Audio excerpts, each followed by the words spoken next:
Call the chief. You let the P&Z drop it? You did? Okay, good, everybody here? Is it rolling? Rachel? Missing anybody? Clark? Exactly. Okay. The time is 6 o'clock. I'm going to call to order the regular town council meeting for Monday, March 9th. For the record, all council members are present except Mr. Jonathan Freeman. I don't expect him to be here tonight. With the 6 of the 7 council members present, we have quorum. So with that, council can have a motion to recess into executive session pursuant to Chapter 551, Subchapter D of the Texas Government Code, Section 551.074, Personal Matters, Town Manager Annual Review. Motion made by Mr. Egan to adjourn the executive session. Second. Second by Mr. Clark. Everyone heard the motion? All in favor signify. All opposed? Motion passed, 6-0. And Mr. Freeman is out. We are in executive session. Time is 6:02. Thanks. Thanks, Richard. Mayor. Yes, yes, please do. So we told him this one, I sent out that to the feedback. Yeah, and I have this ready to go back. Next time, I'll ask you to come up. Done a better process. We have this process. We've done an industry process in the US. You can hit this. Let me walk. Either one's Let me walk through and other evaluation method. So we can look into that next time. Thanks, sir. Okay.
2001, I took a road trip through East Texas, and we stopped at Love's Lookout.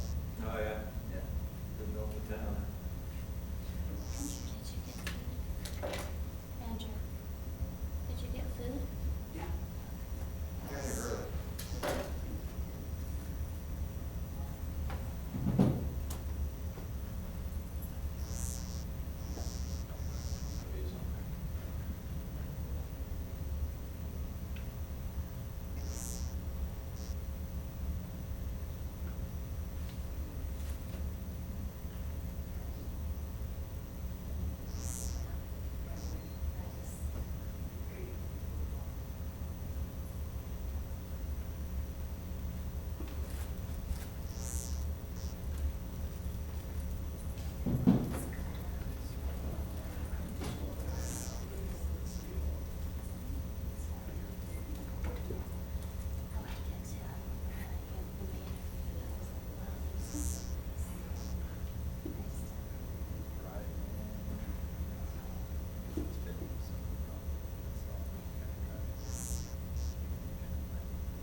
Susan.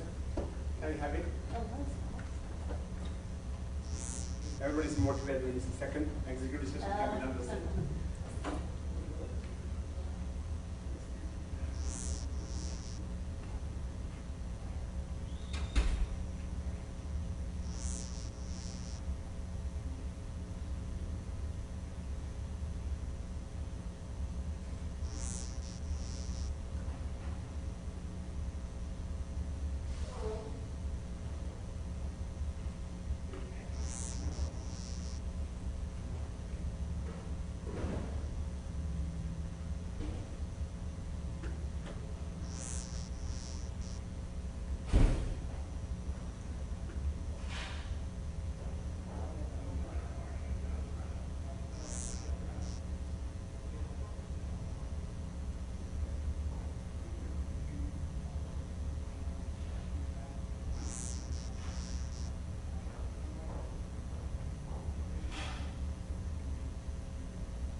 Yeah, no.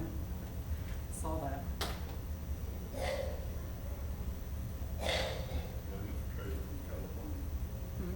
Mm-hmm.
Can you come in?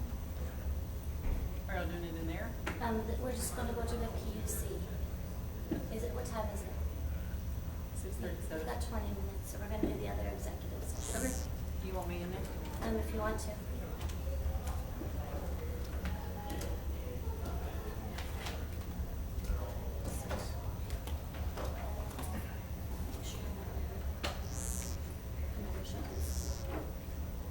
Actually, if you want to come this way, then.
No, I'm just checking my camera to make sure I'm gonna be wide enough to get everybody.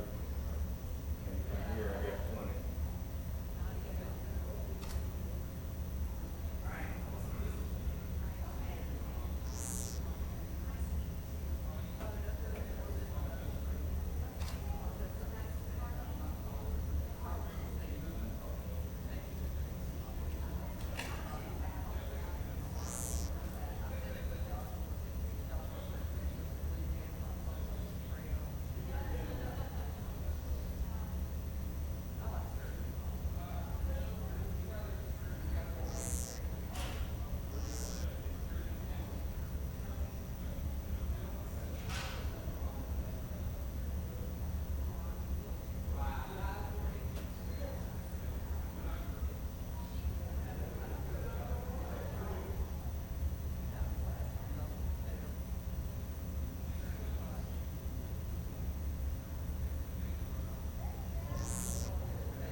still heard it? I haven't heard it. Tell. It was a fun game. It was a fun roller coaster ride. I've had those before too. Huh? I said I've had those before too.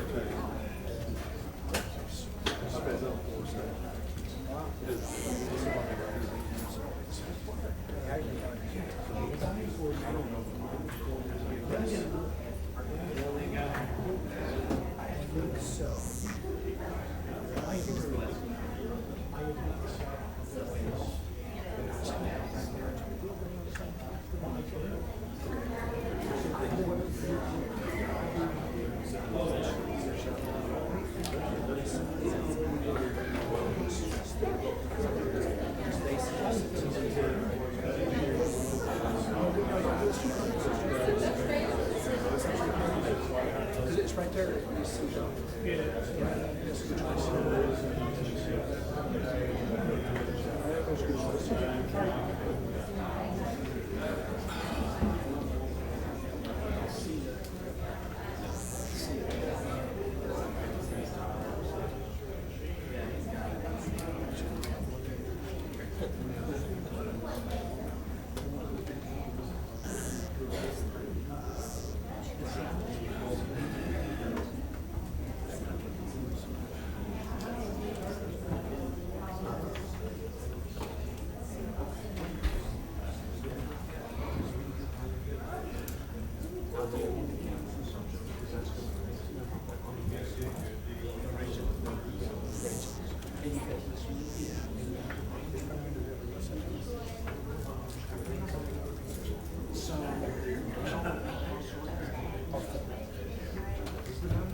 So we can sit down, right? Because I'm going to reconvene to the regular session first.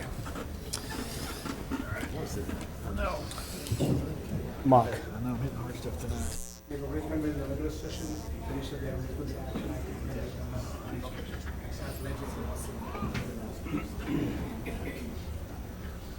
Where's my phone?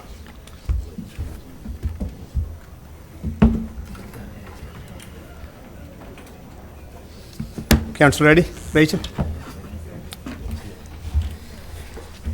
Good evening. Our time is 7:02. I am going to reconvene into the regular session for Monday, March 9th. Council, we had two items we discussed during the executive session. One is the town manager annual review. For the members of the audience, we just completed the first year performance review for our town manager, Susan Guthrie. I'm going to make a couple of comments. After that, I will give the opportunity for council members if they would like to add something. Susan came here and joined our town in February of 2019. It's been the best thing this council has done, adding Susan to our staff. The number of projects, the number of issues she walked into, it's just big, really big, right? We are worried, we are struggling with the police services and the future of it. DSO was great, but we are worried about the future of it. And the infrastructure and staffing, there was a whole slew of issues. And Susan stepped in and she has brought in a breadth of knowledge, a lot of experience, professionalism, and she's extremely driven. With that, I can tell you what, council feel very strongly about what you've done, and we very appreciative of your service to the town. We are really glad you are here. With the council, I'm going to turn it over to you if you'd like to make any comments, please. Yeah, thank you, Mayor. I'll just echo your comments and say that I could walk away right now and not be on this council anymore and say I did one thing right, and that was vote to hire you as our town manager. So I appreciate all your efforts, the behind-the-scenes work that happens that nobody else sees that makes our town better. You make us better as a council, you make us better as a town, and I hear it all the time from our citizens that interact with you, and so I appreciate everything you give. Dave, thank you for supporting her as well and being with her, and we know that it takes two, right? And so thank you for that, Dave, and all the time you give as well, and the time you allow us to have her, so thank you for that. Anyway, thank you, Susan. Susan, I'd echo the same thing Councilman Finch said. We are blessed. This town is blessed. Most of our town doesn't know what goes on, but they're in good hands, and we thank you for that. And Dave, thank you as well. But appreciate your professionalism and your willingness to fix things and do things that the town needs. And we're very fortunate to have you. Thank you very much. Hey, Susan, I just want to thank you for coming here, and I'm glad that we were able to hire you and that you took the job. It's been a great help to the entire town of Sunnyvale. So thank you very much for joining us. Thank you for your leadership and all of your hard work and just everything you do for the town. So it's great to work with you. Thank you.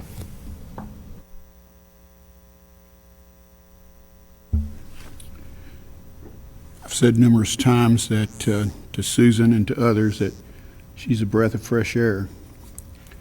And as the only one sitting up here who has served under every town manager, permanent and interim, and hired all but one of them, she's a breath of fresh air. Thank you. It's hard to add anything to that. All these guys have tremendous respect for you, as do I. And I'll just concur with what they say and just say thank you. And Dave, thank you. You guys don't know what this lady has been able to put together for this town in the past 12 to 13 months and get the wheels back on the track. And she's still finding wheels that are off in the ditches, but she's bringing them back and getting them back on the tracks. And it's actually quite fun to find some of the wheels that she's finding and to figure out a way to get these back on the track the way they need to be. So again, thank you, Susan. So I think there is no other actions to be taken as part of that one. And the council, thanks for the comments, and again, Susan and Dave, thanks. The second item on the executive session was section 551.071, consultation with attorney PUC rate case. I can confirm that as a result of the executive session, no action is to be taken. So with that, that was the last item. With that, we are going to start the regular session for today. Would you please join me in standing for the invocation? Tonight, Mr. Jonathan Freeman, council member, was supposed to be leading the invocation, but something came up and he could not be here, so I'm going to lead the invocation. Please join me standing. Please bow your heads and close your eyes. Dear Heavenly Father, we thank you so much for the great opportunity for this great town, for the privilege you have given us to serve this town, your people. It's not because we are qualified, but you appointed us. We thank you for the opportunity. Dear God, we pray for our town, the residents, our staff, who makes this town special. Dear God, we raise this nation and this world into your presence. The world and the nation is especially struggling with the fear of coronavirus. There is no power which is bigger than you. You control everything. We ask that your guidance be with us, your protection be on this country, people around the world, especially this town. Help to calm people's nerve, bring the economy back it's where it's supposed to be. Dear God, we ask for a kindness and grace. Dear God, we also pray for this council, my colleagues. We ask that as we deliberate and discuss many items presented before us, we do what is right. We represent the people well. We everything in your name. In Jesus' name we pray. Amen. Please join me standing for the Pledge of Allegiance. I pledge allegiance to the flag of the United States of America and to the republic for which it stands, one nation, under God, indivisible, with liberty and justice for all. Please be seated.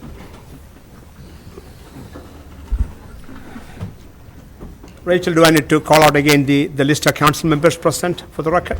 You're good. I'm good, okay. Okay, with that, we're going to move into the item 3, which is special ceremony, ceremonial swearing in of Sunnyvale Police Department Sergeant Jennifer Gillum. I'm going to invite Chief Mr. Hawks to come forward. Evening, Mayor, Council.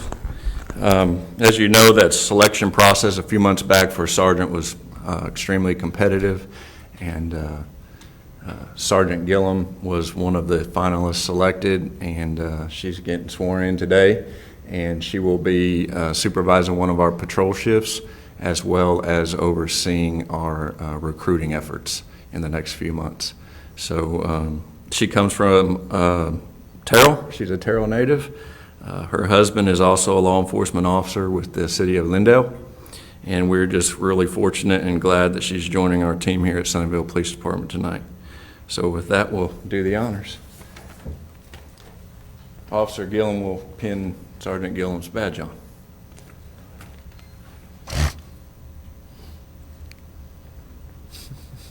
Stand up.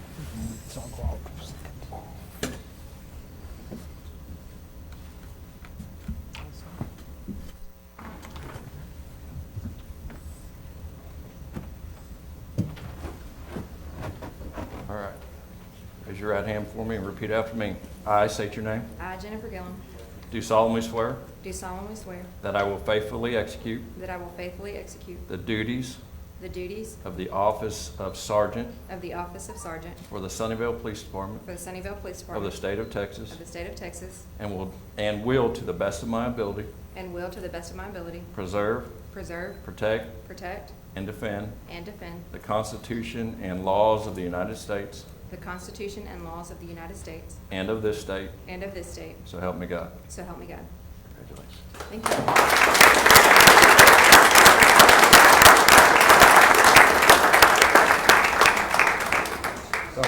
Sergeant, more pictures.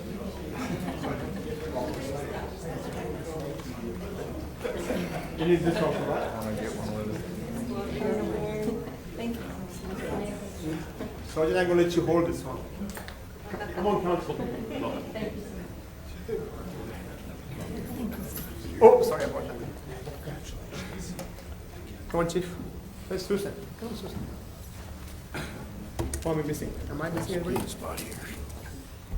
You're good, Mayor. Let's start with the left. Next. Oh, you got it.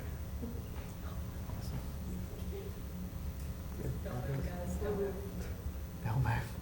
Get in front of Frank.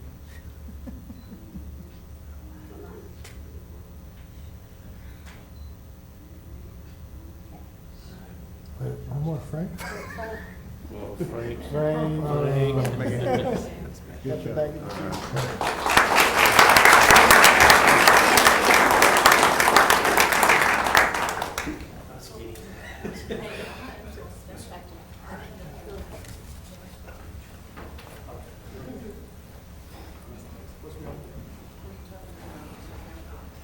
They already do it. You never told me that. I can't tell you.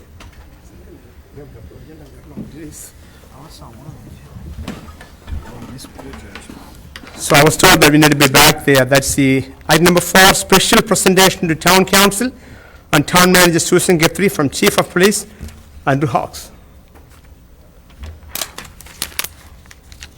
don't know what I did with my glasses. They're somewhere.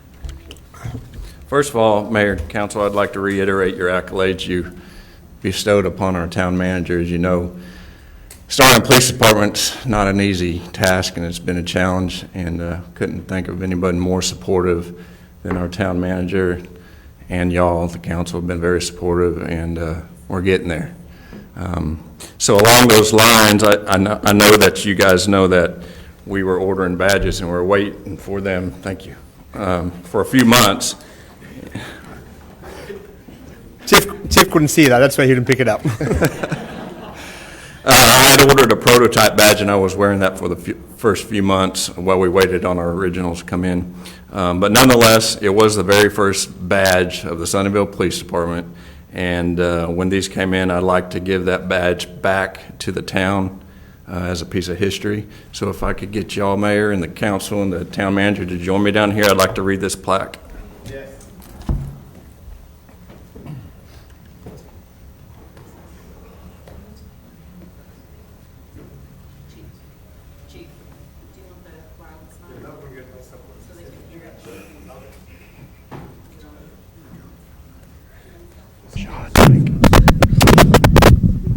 That's loud.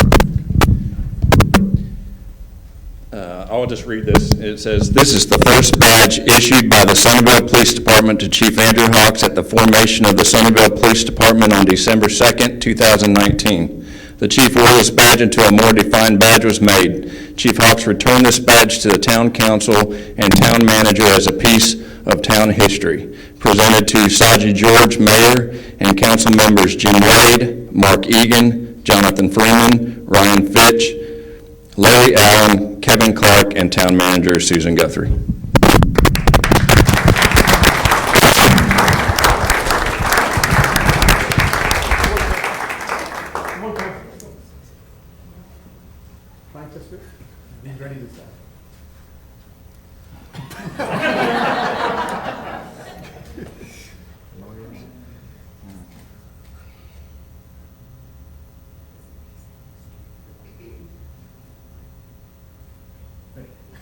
You're free. He's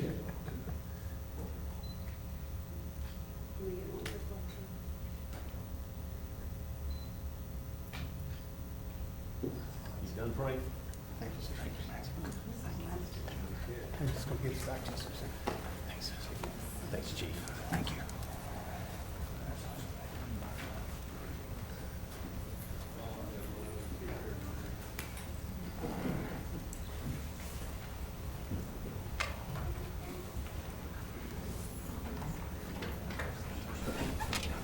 So one of my duties as mayor is to approve the agenda. And I saw this and I asked them, what is the agenda? No one will tell me. They said it's a surprise. And I said, okay, thank you. Okay, moving on to the introduction of new employees. We got two new employees. Susan, are you going to introduce them? Yes, sir. Yes, Ms. Guthrie. And then don't forget, we have the welcome sign for the photo op. Okay, first, we have Peyton Sellers. Is Peyton here? Where's Peyton? There she is. Come on up. Peyton is studying to be a vet tech. She is experienced in many aspects of animal care and animal behavior in a shelter environment. She will be developing off-site adoption events for our animals and providing weekend coverage for animal control with Frank. And they actually did their first outing this last weekend. I hope you all saw it on Facebook, but we're very excited about you being here and helping to. And I feel so bad I made you stand up here this whole time. Thank you. I'm really excited about you being here to help us with our euthanasia rate, so we're very excited about that. Thank you. All right, so hold tight up there. Our second and new employee is Kendrick. Is Kendrick here? Come on up. Yeah. Kendrick Barnes lives in Dallas and previously worked for the city of Dallas for 3 years before being hired as a maintenance tech for Sunnyvale. So, you know, our maintenance techs in Sunnyvale do a lot. They work on our water lines, our wastewater lines, on our stormwater systems, everything. If a tree falls across a ditch, they're doing it. So they do a lot of different work, and so it's a very difficult position to get the right guy for, so we're very happy to have Kendrick on board. Thank you, sir. We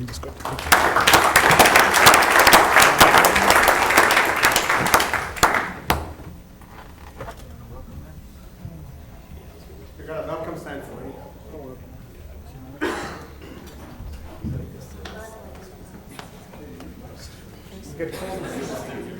I'll let you welcome. Stop taking welcome.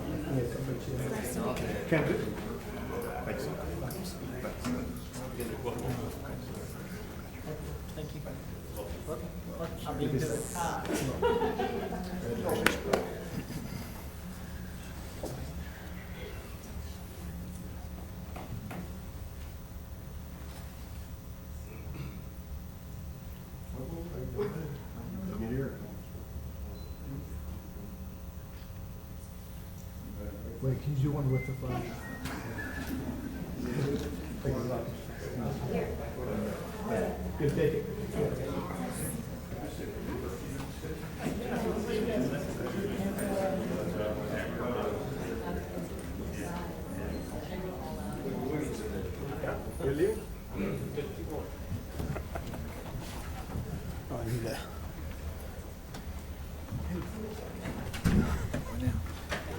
Disinfectant, yeah. Hand sanitizer. Yeah. Go back over there. We got it.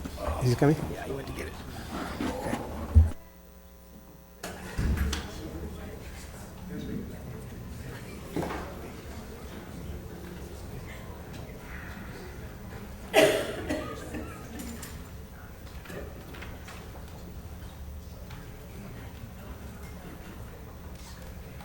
Okay, I have a special recognition.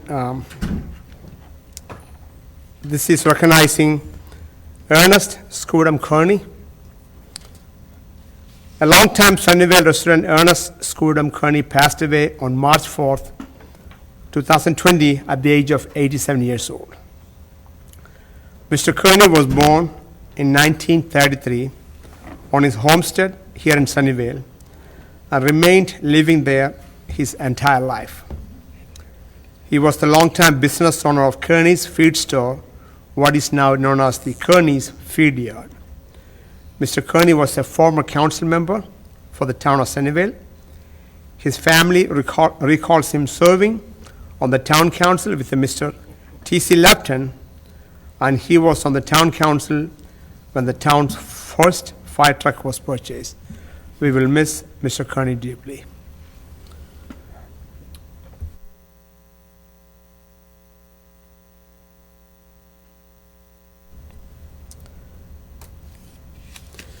We are moving on to the announcement section. This is the time pursuant to Texas Government Code, Section 551.0415. The mayor or the council and staff may report on various items listed in the agenda. Council, are there any announcement? Mayor, I'd like to give a shout out, if this might be a good time to do that. I don't know how many of you guys, since I live on the north side of town, I see this constantly because I pretty much travel north on Beltline. Daniel Steele does an excellent job of providing an entryway industry into our town. The ryegrass that they put out every year at the beginning of the spring, right now, it is awesome over there. That's only primarily the front, but they do an excellent job, and it's just something that there may be other businesses in our town that do that, but Daniel still sticks out to me because I'm going by it more often than I am the rest of the businesses.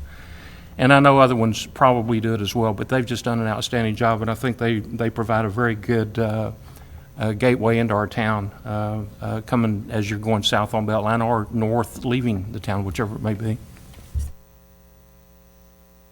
Thank you, Mr. Egan. Anyone else? Mr. Clark? It's spring break right now for the school, so I'm hoping everybody, all the parents, all the kids, everybody traveling can be safe during spring break, especially with this virus out there. So hopefully everybody stays safe.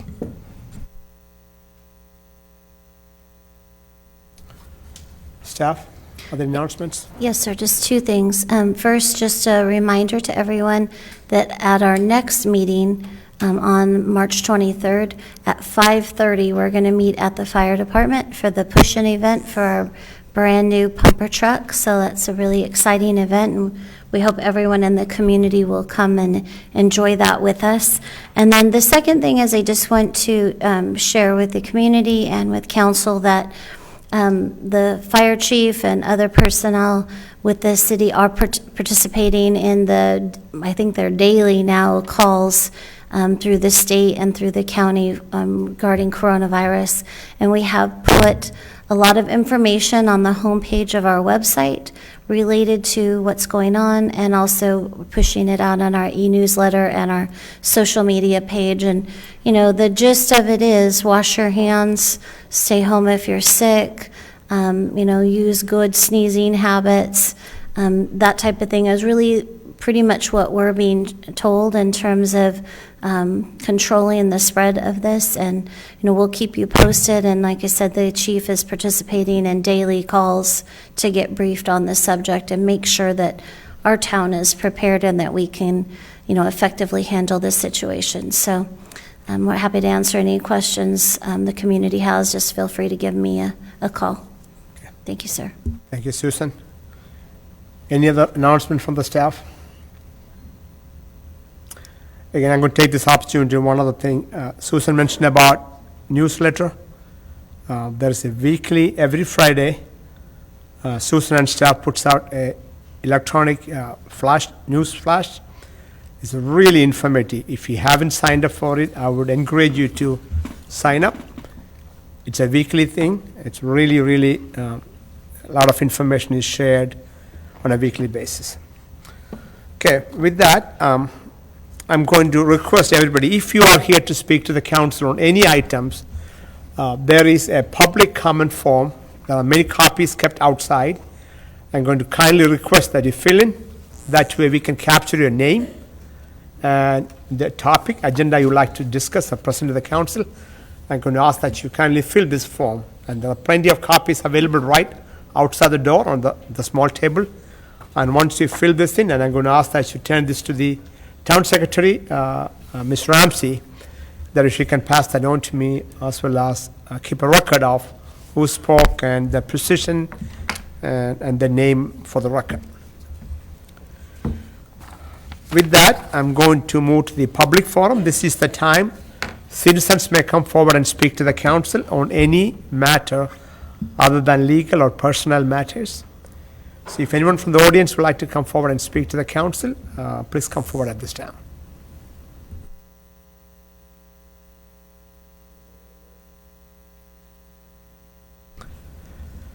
No one is coming forward, so I'm going to close the public forum. Moving on to the consent agenda items. Council, there are 4 items, item number 7, 8, 9, and 10 on the consent agenda. Would anyone like to remove any of the items from the consent agenda?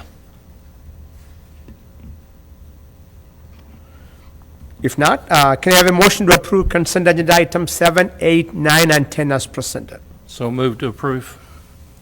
Motion made by Ms. Regan to approve consent agenda items 7, 8, 9, and 10 as presented. Is there a second? Second. Second by Mayor Pro Tem Finch. Everyone heard the motion? All in favor signify. All opposed, motion passed 6-0.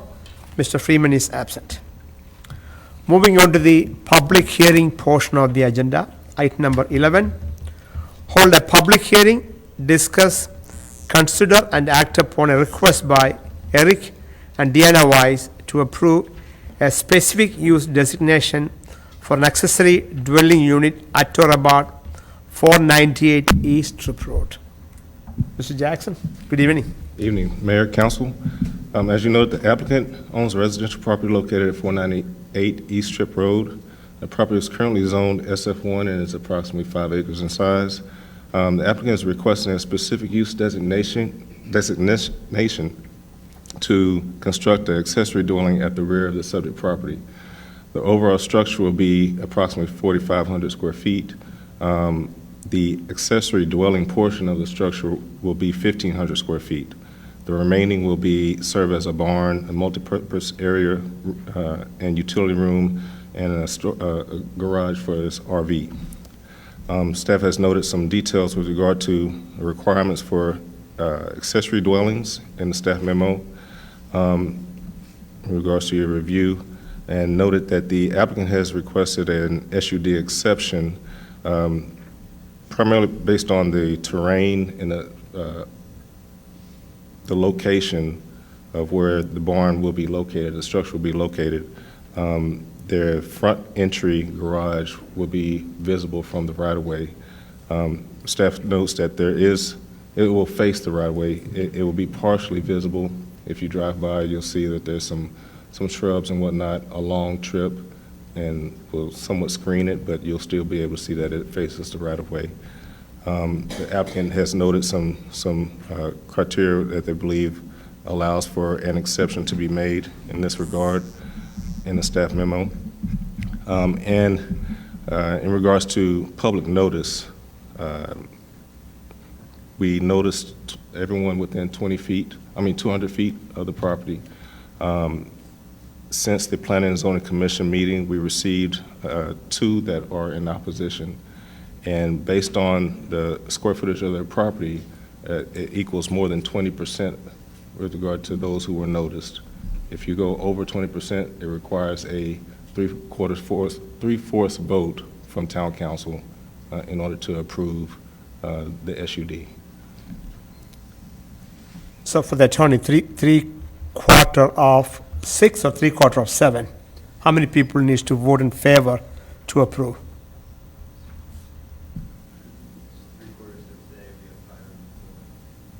So we have 6. Are you sure? It's 4.25. So 5 or 6? Okay. I know the applicant is here. Mr. Weiss, would you like to come forward and speak to the council?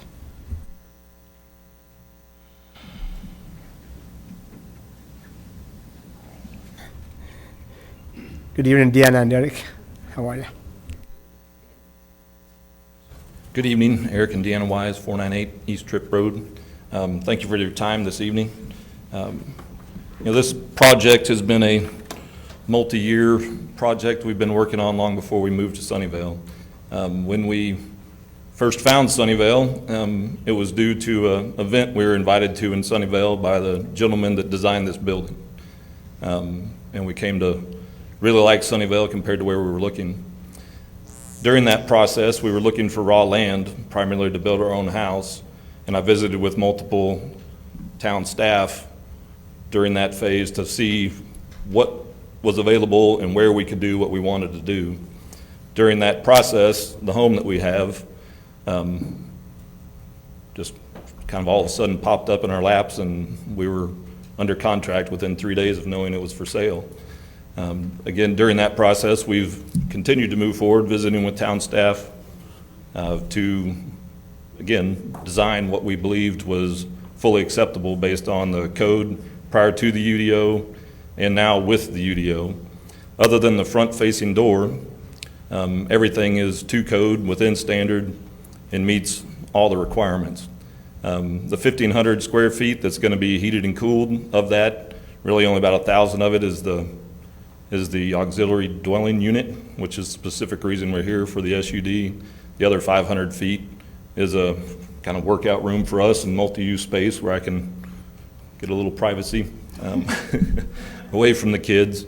As you can see, we're doing a lot of additional work with this project. So the pool that will be behind the house now, this building will provide us some privacy to the east. Our house has a setback that's substantially shallower from the road than our neighbors due to the drainage easement.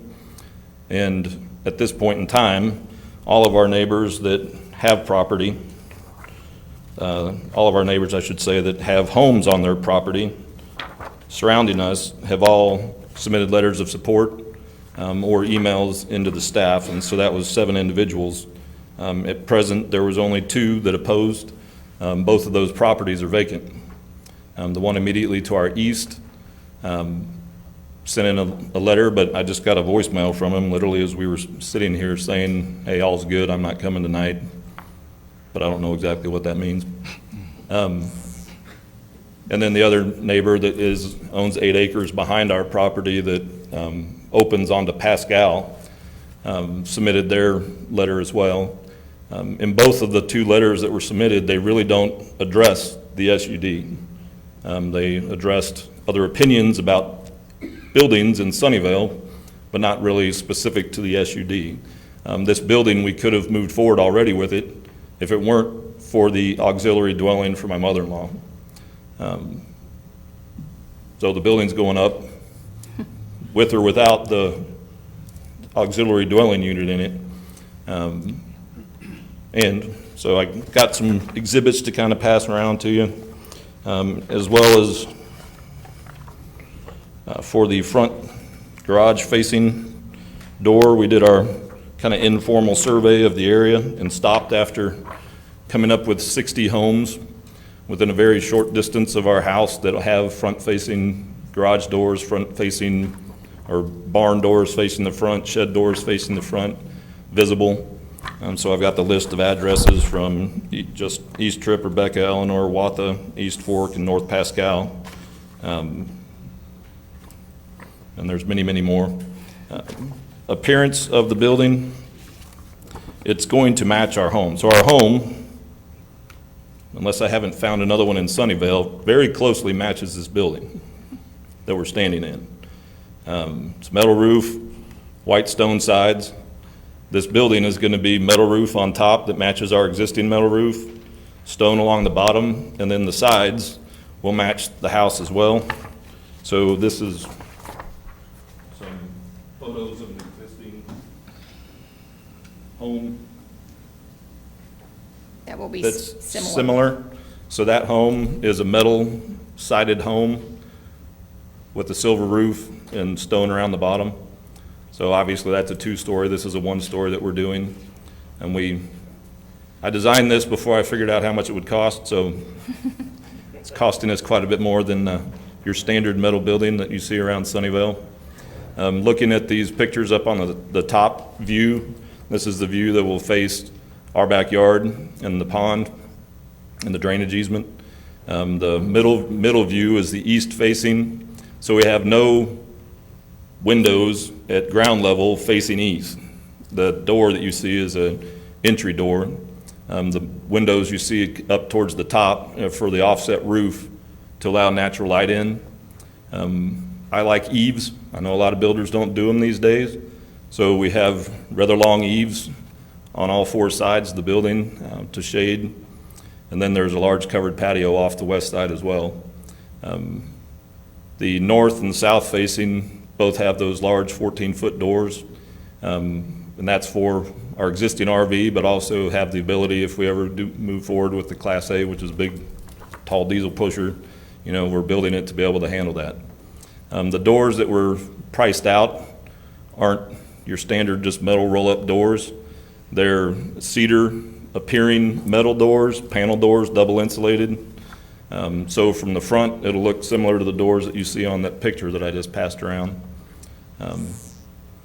So we are excited about moving forward with the project. Didn't realize we had to do the SUD until we came in and Rashad pointed it out, and I don't know, there it is. But so we've been walking through that process over the last 6+ weeks, I believe. P&Z unanimously approved it, and we're here to answer any questions that you guys have. Council, are there any questions for the applicant at this time? Mayor, I have one. Yes, Mr. Adler.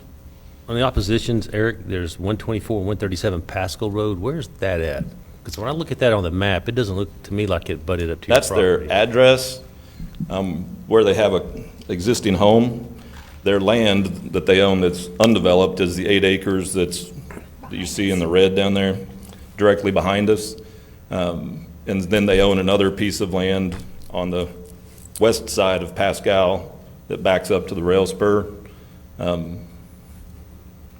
They built a large metal building in their backyard less than 2 years ago, so I found it a That little. has a front-facing. Has door. 2 front-facing garage doors, large roll-up door on the side that faces Tripp, so when you're driving down Tripp, you can see it, but, It looks nice. yeah. So- It was a very nice-looking building, so it kind of surprised me. So that property that's red, is that 127 or 134, 127? Is that either one of those pieces of property?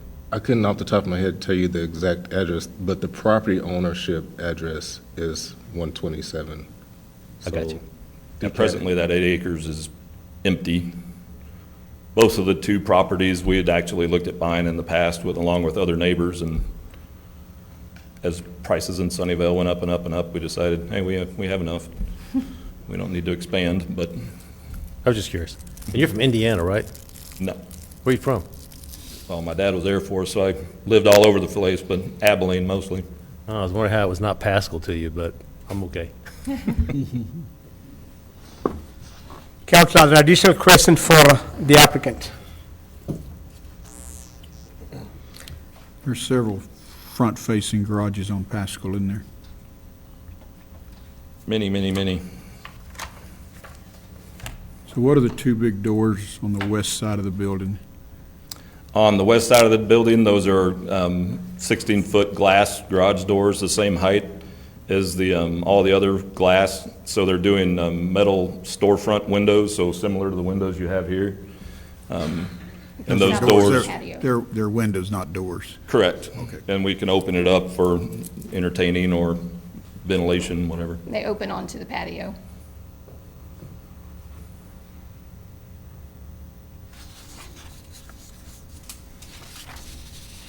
Is that Mr. Wade? Yeah, it's fine. Anything else? Thank you very much. Take a seat, please. I'm going to open up for public comments at this time. If anyone from the audience would like to come forward and speak to the council on this agenda item, please come forward.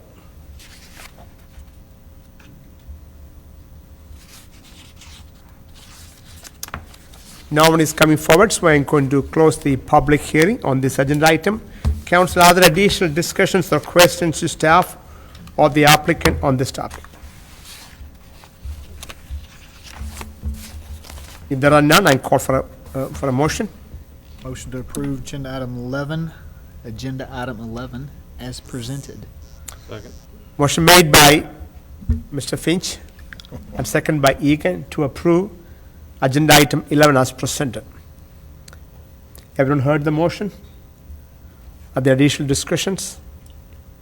All in favor signify. All opposed, motion passed 6-0. Congratulations.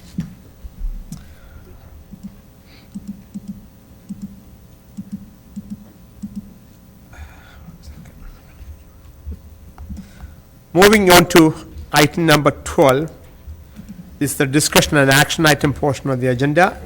Discuss, consider, and act upon a request by Randy Early and Weir and Associates Incorporated to approve a site plan for Sunnyvale Collins Retail at or about 184 South Collins Road. Mr. Jackson? Mayor, council, as you noted, this is a site plan request for a subject property located at 184 South Collins.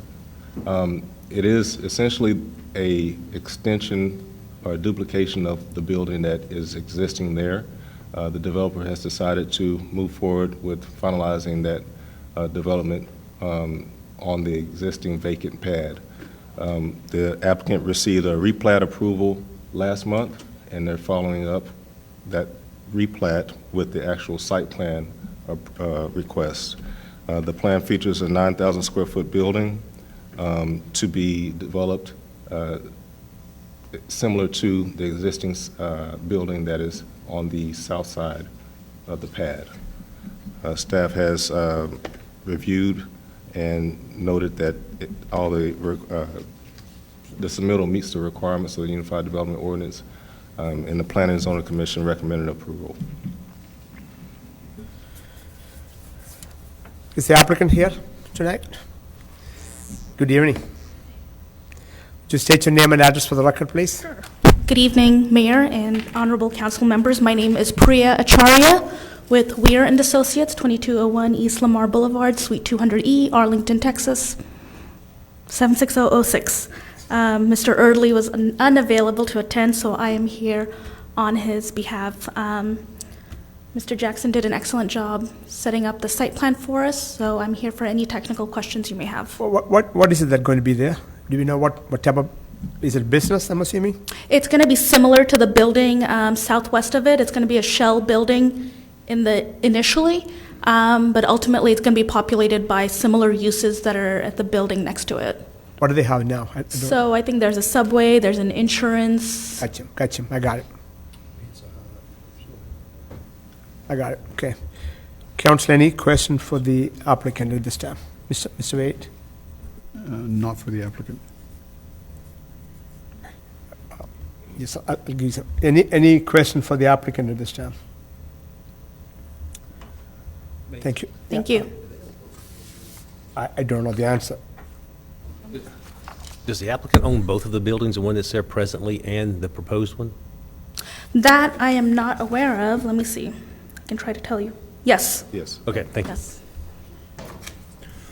Question, so is the plan currently to keep the architecture the same type? I believe so. Match the one that just south of it? Yes.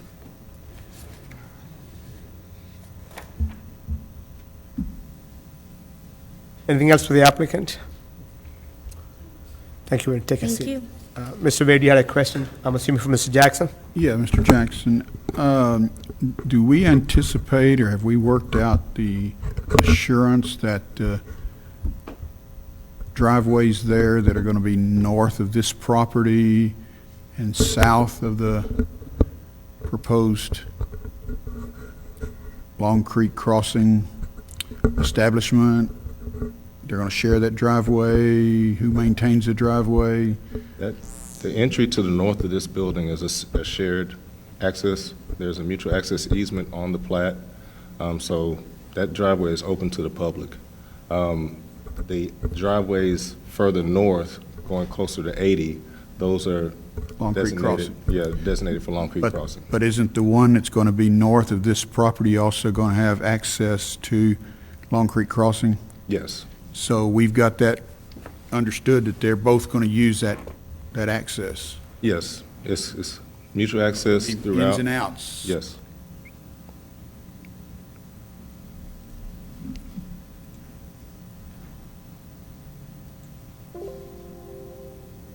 Is that Mr. Wade? Fine. Thank you. Council, any other question for the applicant, for staff? Okay, I'm going to open up for this time for public comments. If anyone from the audience would like to come forward and speak to the council on night number 12, please come forward.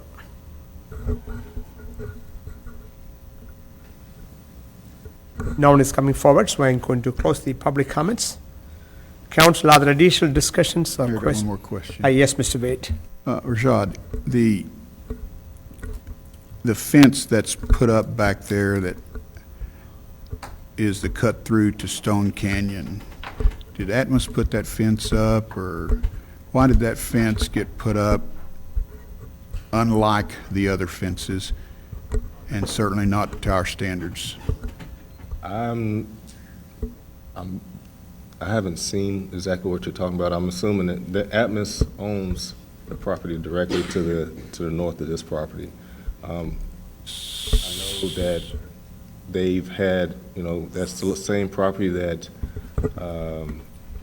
Chick-fil-A purchased, and they actually had to shift their property because of that easement. So I'm assuming it's the same property that you're talking about. So this property, the applicant's property, does not back up to Stone Canyon. Atmos is in the middle there, is that correct? This specific property, no, it does not immediately back up.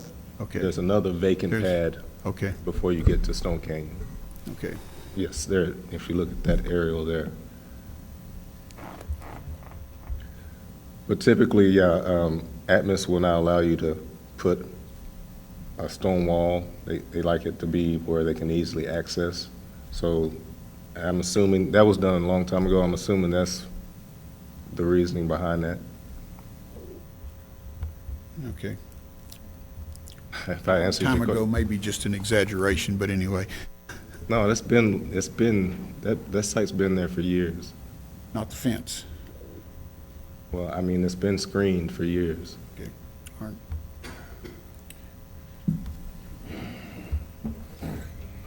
Is that Mr. Wade? Council, last chance. Any other questions or discussions on this topic? If there are none, can I have a motion with respect to item number 12? Mayor, I'll make a motion to approve as presented, item number 12. Second. Motion made by Mr. Allen, second by Mr. Finch to approve agenda item 12 as presented. Everyone heard the motion? Are there additional discussions? All in favor signify. All opposed, motion passed 6-0. Congratulations. Moving on to item number 13, discuss, consider further action related to the bridge on Bonds Bridge Road.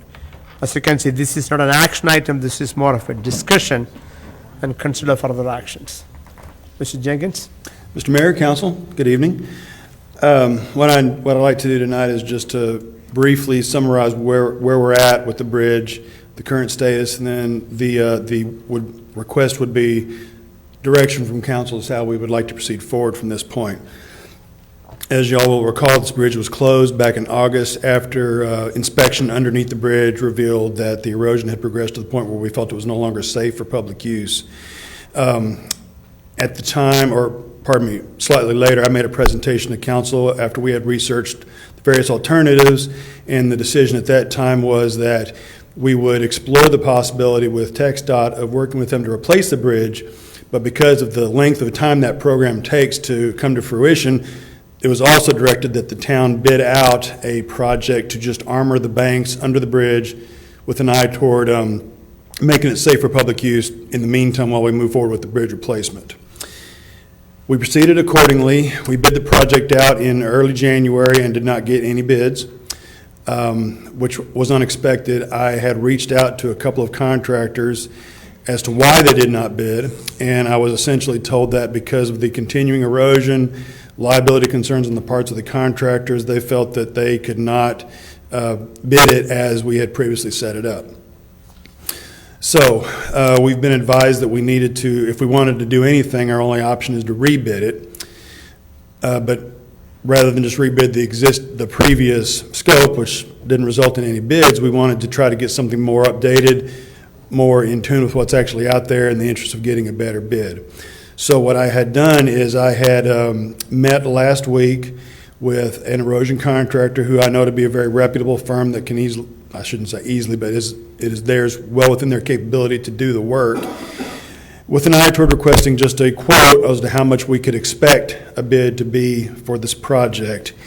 And it has increased significantly in terms of cost because of the continuing erosion.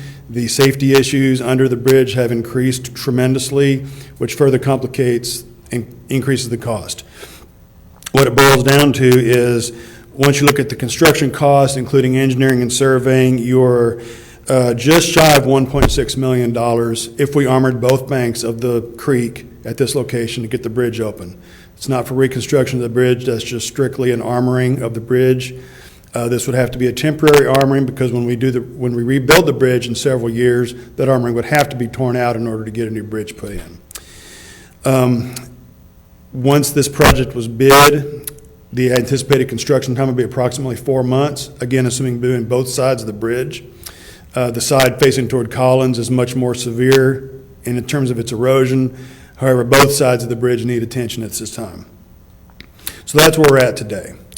So having brought you up to speed, the request would be that staff would like to request from y'all a guidance on how you wish to proceed. Does y'all still want to ask us to rebid the project, given the fact of how much we expect the bid to be, or would you prefer us to take another alternative course of action? And if you wouldn't mind, I'd just like to tag on a little bit to some of the comments. So just to add to that, we have applied for the grant with TxDOT. We have been told we're on the list and that we're working through that. It typically takes 3 years to work through that process. And that includes design and then starting construction. We also have applied for funding through the COG. And we have been told that looks good, but we have nothing firm and in writing for that. The COG very much wants us to get the bridge reopened just because of regional transportation. They don't, want it to be closed for any length of time. So I'm working with them to help us try to expedite the process.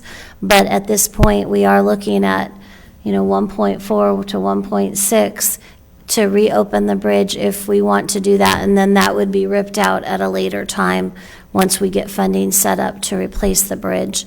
Additionally, in the last couple of weeks, well, for several weeks, Public Works has been going in there and trying to fortify it to the best of their ability, placing cement and dirt just to keep it stabilized. One of the complexities to this is that there is a water line that's attached to this bridge. So it behooves us to try to keep the bridge up. In the last week, it has continued to deteriorate to the point that the abutments are cracking. And so we've asked the staff to not go under the bridge or go on it at all any longer, just for safety concerns. So we have kind of gone down, we've had a lot of meetings to discuss worst-case scenarios, which is if the abutments fail and, say, the bridge were to fall, which is a possibility, what happens with that water line. And at that point, I'd like to, if you would indulge me, just to let Brian chime in about what the setup is with that water line. Brian? Okay. There's valves to isolate it on both sides of the bridge, and because of the size of the water line that comes down Collins. Get that closer to you, please. Because of the size of the water line that comes down Collins, there's not going to be a pressure issue or anything like that. If the entire bridge falls, we would have 2 dead ends, though, on each side. Now, if just the abutment falls and damages the water line, we're very confident we could put that back together and reestablish service with a loop that way. But currently, if it did completely fall down, we would have a leak. We would have to shut the water line down, but no one would be out of service. No one would be out of service. There's isolation valves on each side. And the water line can be brought back to operating conditions, and you have a plan and process in place. We'll have a plan if the entire bridge doesn't fall down. If the entire bridge falls down, we'll be looking at probably a bore under the entire creek, which would be extremely costly.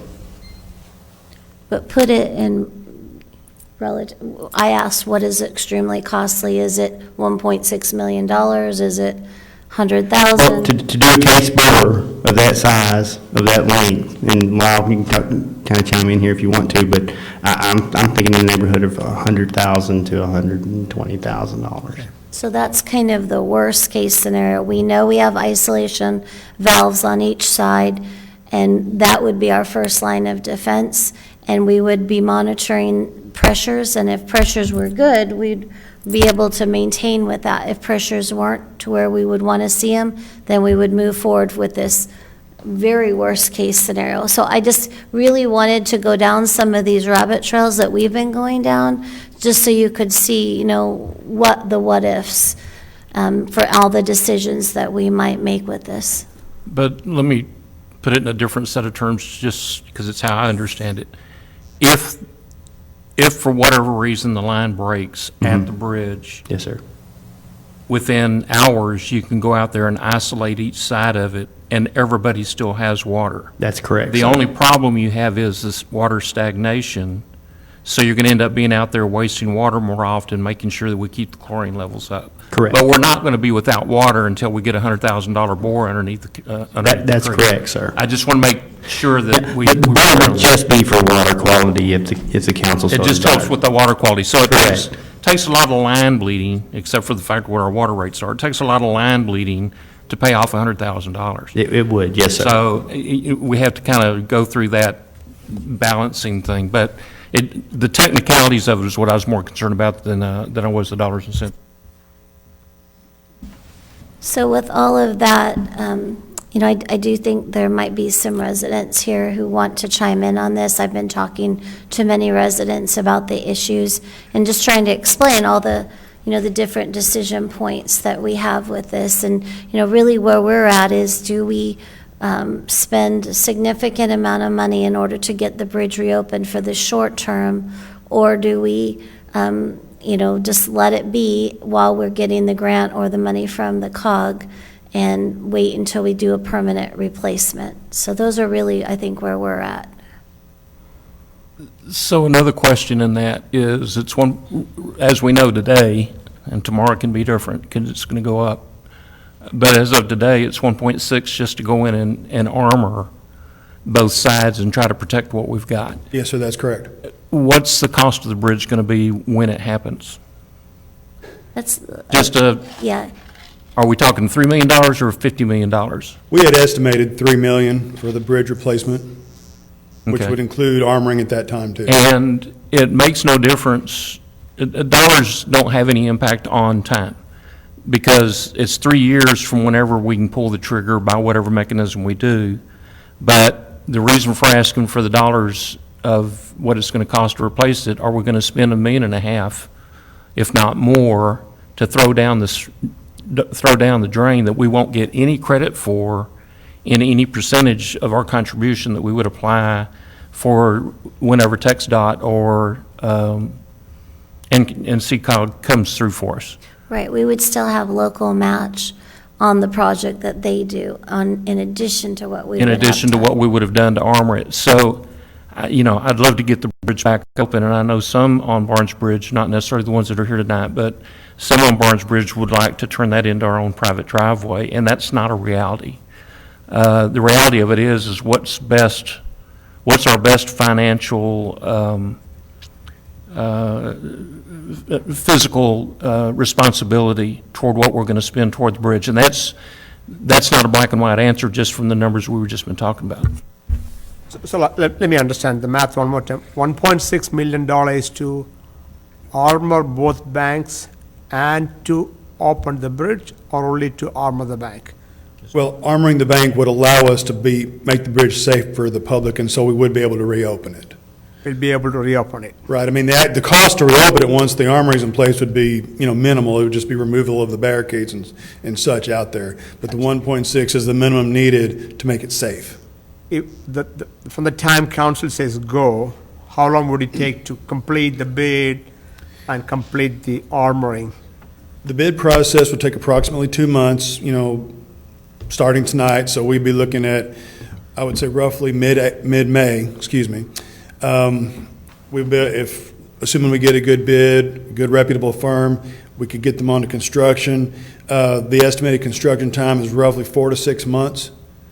Again, assuming we do both sides, and that's just because it's going to take extra time to first make it safe for the contractor to get up underneath there to do the work. So if we were to release them in, say, mid-April, at best, it would be roughly October before the thing was completely finished. October this year? Yes, sir, that's correct, and that would not take into account, weather delays and other So unforeseen let's just say December, it's just to be said. So we are saying that from the time we go, maybe 8 to 9 months will take to open the bridge. Okay. Approximately, yes, sir. Good enough. I'm just trying to get and how long does it take for us to get on the list with the TxDOT? Estimate. Well, we already are on the list Okay. with TxDOT. We had started that process back when y'all gave us that direction late last year. So that clock has actually already started. When do and we feel good about getting them? Yes, sir, we do. Okay. We feel very good about, When do we we've heard anticipate- back from TxDOT that we are eligible for their program. So basically, at this point, that is already kicked off. So, again, estimate, right? Assuming that we get from the grant money from TxDOT, or the funding from TxDOT, again, the bidding and the construction, when do you think it's going to be open, the new bridge? Approximately, I would say toward the end of 2022, just because of the 3-year program. Given that the TxDOT has stated it's a 3-year program, I don't see it happening any earlier than that. And the COG's role, what their interest is in getting it open sooner. So again, I have nothing firm, but the discussions have been them, not only is it about money with them, it's really more about working with TxDOT to pre-fund part of it so that it can move up and be done faster. Okay, so the estimate, the best you can do right now, if we armor the bridge and we can open by end of this year. Yes, sir. And meanwhile, in parallel or otherwise, we go with the TxDOT, we can have the new bridge open by end of 22? Yes, sir, that's correct. They would run parallel to each other. So 2 year, basically, we get to use the armored, Approximately, for 2 it years. would probably be 2 years before we would turn around and be tearing it out for the new bridge. Okay. Assuming it doesn't get washed out in the meantime, because there's no guarantee to the armory. Well, yes, sir, that is the case. So if you armor, we can use that for 2 years, 1.6 million for 2 years. But the good thing is people get to use it. Correct. It would be safe for the public to use at that point. Okay, thanks. Mayor, I have a question real quick. Yes, Mr. Allen? Do we have the possibility of two matching funds, one from the TxDOT and one from the regional county? Is that correct? What's the regional county? Called Council of Governments. What is, I'm sorry, what is their participation potentially? We have not been told a number yet, but the whole gist of it was them participating in order to move it up faster. Our participation with TxDOT is 10% plus anything that, any right-of-way that we might have to purchase. We don't believe that there's a lot of right-of-way involved with the project, or any upsizing that we might choose to do. If we want it wider than, say, their specifications for replacement that would be on us, so. That's correct. Will Cox pick up some of them? I just don't know the answer to that right now, sir. Fair I mean, enough. I'm definitely working to do whatever we can to get funding, so. Mr. Allen, anything else? Good. Mr. Finch? Well, I've heard a lot of dates with TxDOT. I'm not real confident in the state, so that's why I'm asking this question. So when would we know from TxDOT that we are on the list and we are funded? We've already been told, and Susan, correct me if I'm wrong here, but we've already been told by TxDOT that we are on their list. When will we know that we are funded? They haven't given us that answer yet, other than to tell us that we're in that 3-year program. But as far as when the funding actually is released, they have not shared that information unless you heard something that I haven't, No, Susan. and I personally called them and had a conversation with them, as has the COG. So we've got, 3 sources of confirmation that, yes, we're in the program, we're just moving up the list. But no date was given to me when we would actually sign our agreement. I guess my question is, how long would we wait to know? How long would we wait? And so we just keep waiting, and then we're just keeping this 3-year period, but yet we have a road that's not usable. It keeps getting degraded. Whatever the water line issues are. So that's my thing is that we don't know. We just keep asking these questions, and when it keeps getting worse and worse and worse, and all of a sudden we're turning 1.6 into 2.2. And so that's my concern, is that we just continue to push this proverbial can down the road, and we know what it is right now, 1.6. Granted, we get 2 years of use out of it, maybe more, maybe less. Councilman Egan's point, we don't know, but we still get a usable surface. And so that's my concern, is we're pushing things down the road for some unknown times. And I know I've heard from some residents that I know we have some that want to keep it closed, but I think we have just as many that want to keep it open, that want it back open. And so I think we have to look at both sides and what makes sense. I don't like spending $500,000 per year if it's 2 years, but we still don't know anything. So, Mayor, I think my position is that we press forward with getting a bid so we have a firm bid. Then we can make a decision. Maybe we'll know something from TxDOT by then. But then we can make a decision on if it's 1.6 or 2.2 or whatever it is, because they're swagging us on the number. And so I think we need to press forward. Not make a decision to spend the money, but I think we should press forward with finding out for sure, and maybe we'll get some answers from TxDOT and COG and so on in the process. That's just my opinion. Let me tag on. That's a great point, Mr. Finch. Let me ask you, though. Again, our goal is, I'm hearing is, at the end, we want a brand new bridge, right? Whether we spend 1.6 million now, then go build, or wait and do it, right? If we proceed to go design the bridge and give that out, if we spend the money, will they reimburse us? Or once the money is spent, it's gone? It's not reimbursed. So if we decide to proceed with the design and everything else to save the time, we end up losing the money. Essentially, yes, sir, that would be correct. But I think, and I agree with Mr. Finch's point, Mayor, is that I don't think we need to stop on finding out what the armoring costs are going to be. I think we need to move forward with that. And maybe in the meantime, they're parallel programs.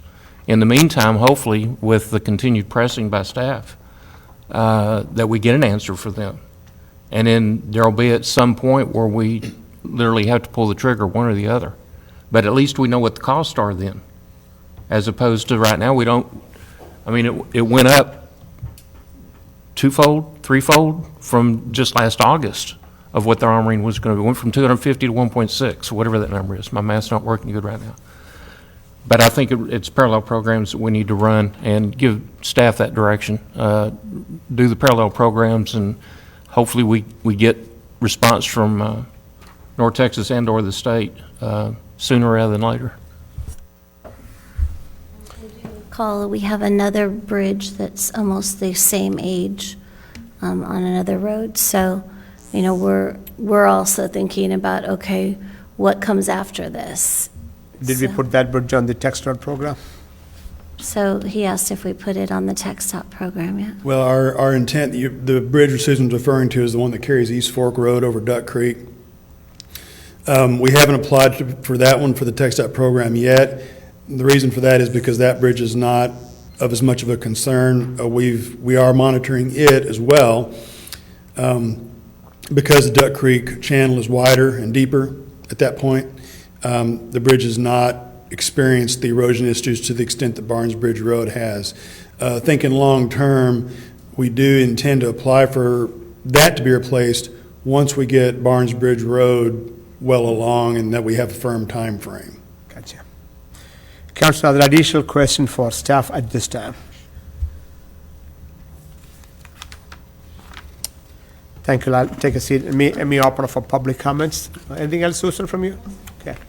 I'm going to open up for public comments. If anyone from the audience would like to come forward and speak to the council, I'm going to kindly request that you fill in this form. That way we can get a record of your name and address for the record.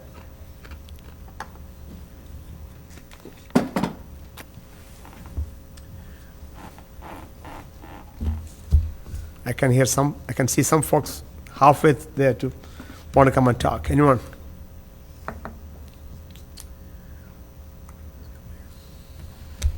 And Mayor, I will say, we do have 8 residents.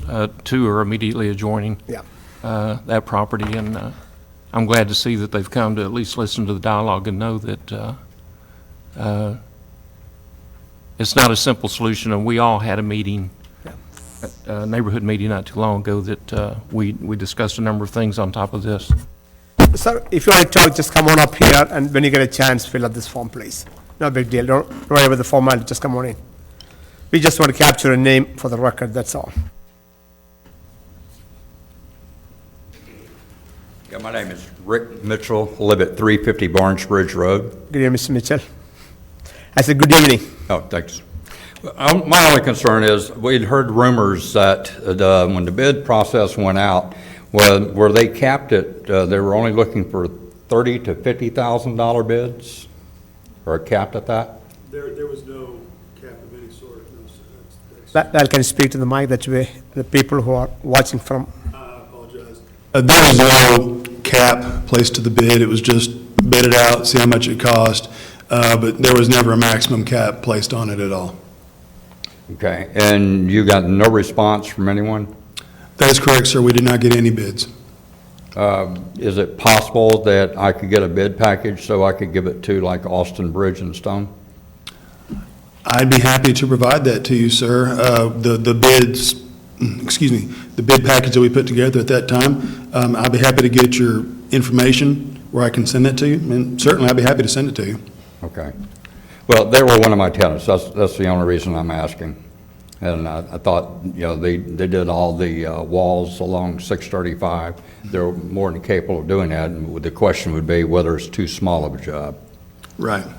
As I say, sir, I'll get your contact info, and I'll be happy to send you that information. Okay.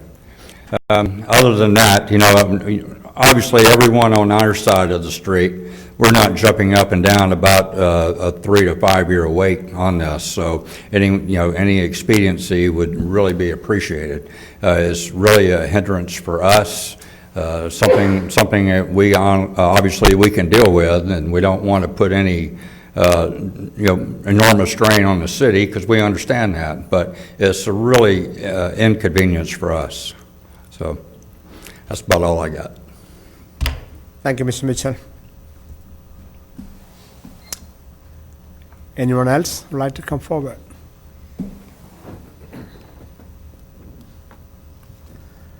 Okay. I guess no one else is coming forward, so I'm going to close the public comments. Council, other additional discussions? Mr. Wade? Yes, sir. Yeah, in light of the projections that we might look at alternatives, that would be whether it be 1.6 million or 2.2 million or 3 million or whatever it might be, why don't we prepare some probable financial scenarios for covering that cost? Because that's certainly going to become a big factor, is how we pay for it. Yes, I think that got to be part of the equation. You're correct. Are there any comments, Mr. Clark? Right. I'm definitely in favor. I think we need to move forward and look at different options, so I like the presentation, the idea that was presented before. We can't just sit back and it seems like it gets worse day by day. So I think we need to do something to stop that and try to get it open. So in favor of pushing forward, looking at different options. And then also, well, Councilmember Wade said, I think we need to look at how we're going to pay for it. It's a big issue too. Thanks. Anyone else? So I think what I heard is staff to move forward to get additional bid, including maybe some of the contacts we can make with the citizens or through the citizens, and come back to council with maybe a more firm quote and also the funding source behind it. Is that what I heard? Staff, is that good enough direction for you? Yes, sir. Okay. Thanks a lot. Appreciate you. Thanks, Susan. Okay. Thanks, citizen, for coming and joining it, making your comments. Moving forward to the next item. Item number 14, discuss, consider, and act upon the first reading of ordinance 20-05, an ordinance of the town of Sunnyvale, Texas, amending the town code of ordinances of the town of Sunnyvale as amended from time to time by adopting fees for the Lake Rehoboth Take Area Sublease Program to Appendix A fee schedule by amending pertinent sections, providing for a penalty, providing a severability clause, providing a repealer clause, providing an effective date, and providing for the publication of the caption. Who would that be? Who would be the staff? Is that Ms. Jackson? Good evening again. Evening, Mayor, Council. The Take Area Sublease Program, recently approved by resolution at the February 24th council meeting, requires specific fees for administration, staff review, initial lease payment, and annual lease renewal. The fees were discussed during the approval of the resolution of the sublease program. Staff has returned with the amendment to our fee schedule for the associated fees as discussed. I'm going to open up for public comments at this time. If anyone from the public would like to come forward and speak to the council, please do so. No one is coming forward, so I'm going to close the public comments. Council, any question for staff? If there are none, again, this is the first reading. I'm going to call for a motion with respect to item number 14. Motion to approve item 14 as presented. Motion made by Mr. Finch to approve item number 14 as presented. Did you say second, Mr. Egan? Mr. Egan seconded it. Everyone heard the motion? Are there additional discussions? All in favor signify. All opposed. Motion passed 6-0. Thank you, council, and thank you, staff. Moving on to item number 17. Discuss, consider, and act upon a quote to repair portions of Clay Road.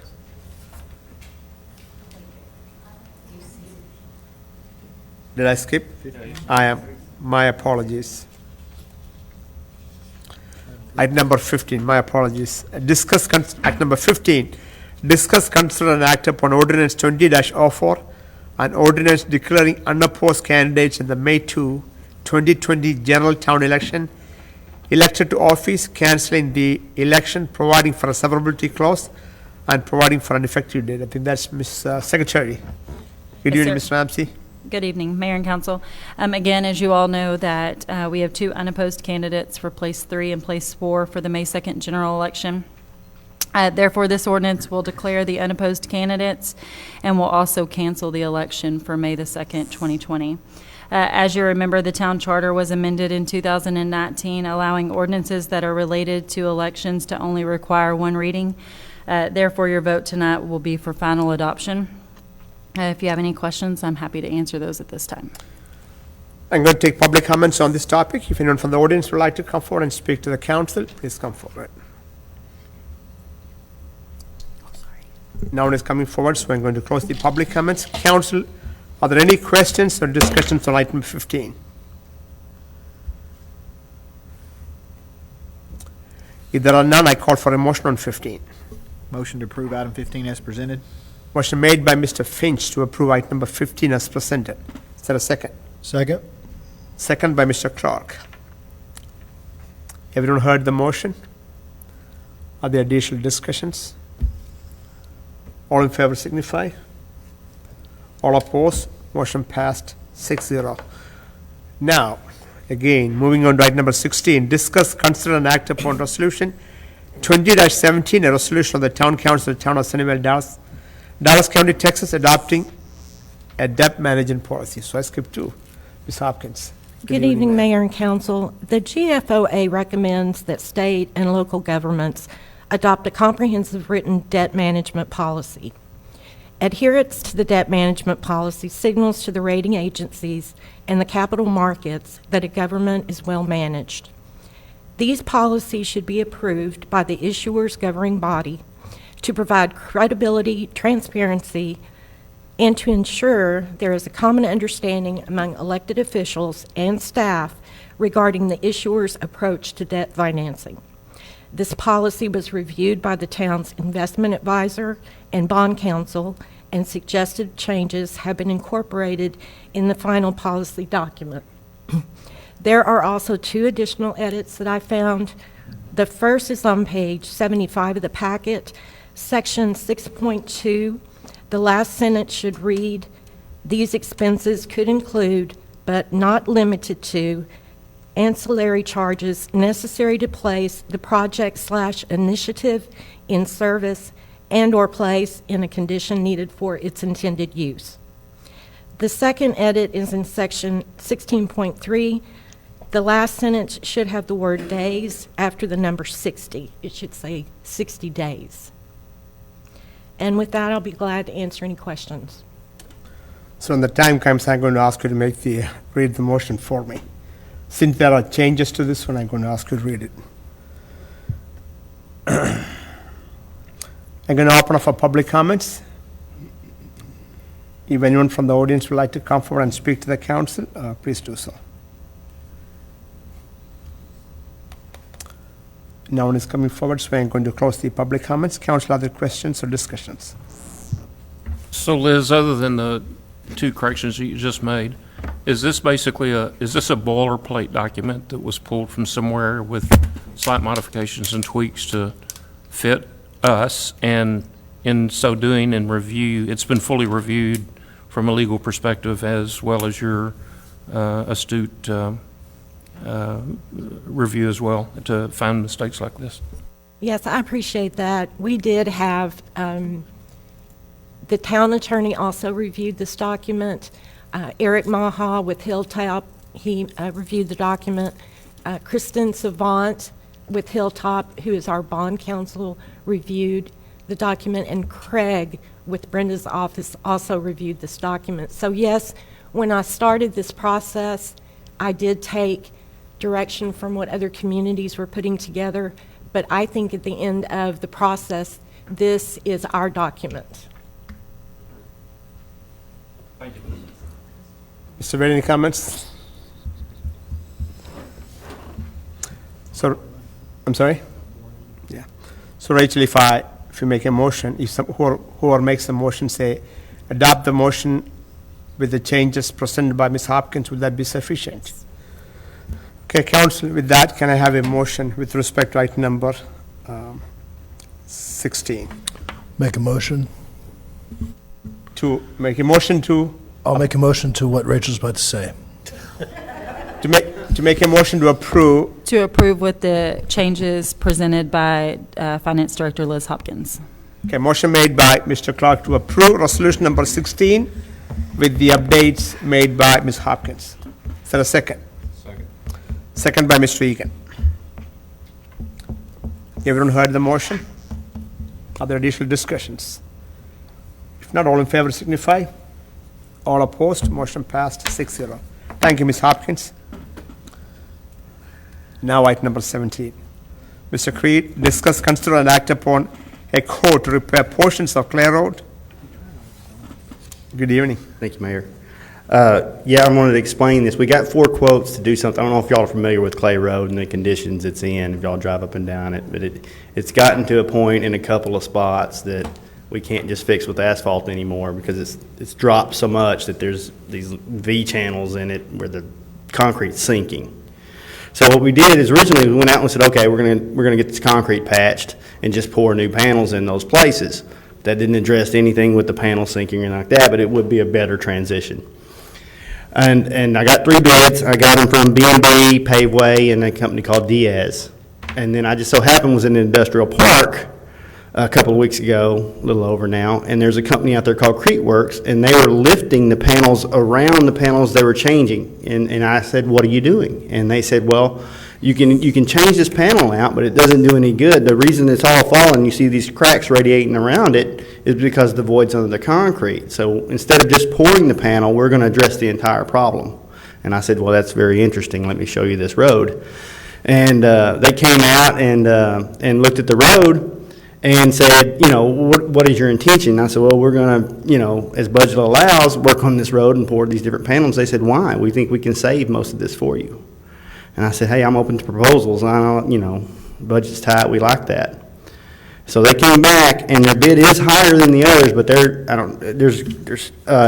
in their quote, they show green areas, and then I don't have color in mind, and then different color areas of the actual concrete they're going to replace, and they're going to lift all the panels around it back to their original. So it addresses the sub-base, and they're going to do it with Portland cement. So there'll be drill holes in all those panels around it to raise all those panels back to their original height, and hopefully, you know, cause it to drain in the intended direction. Right now, water doesn't drain over to the storm drain, especially in the westbound lane, in that far outside lane.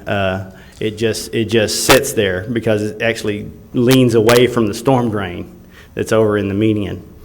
So the idea is we would spend a little bit more money and repair the sections around it.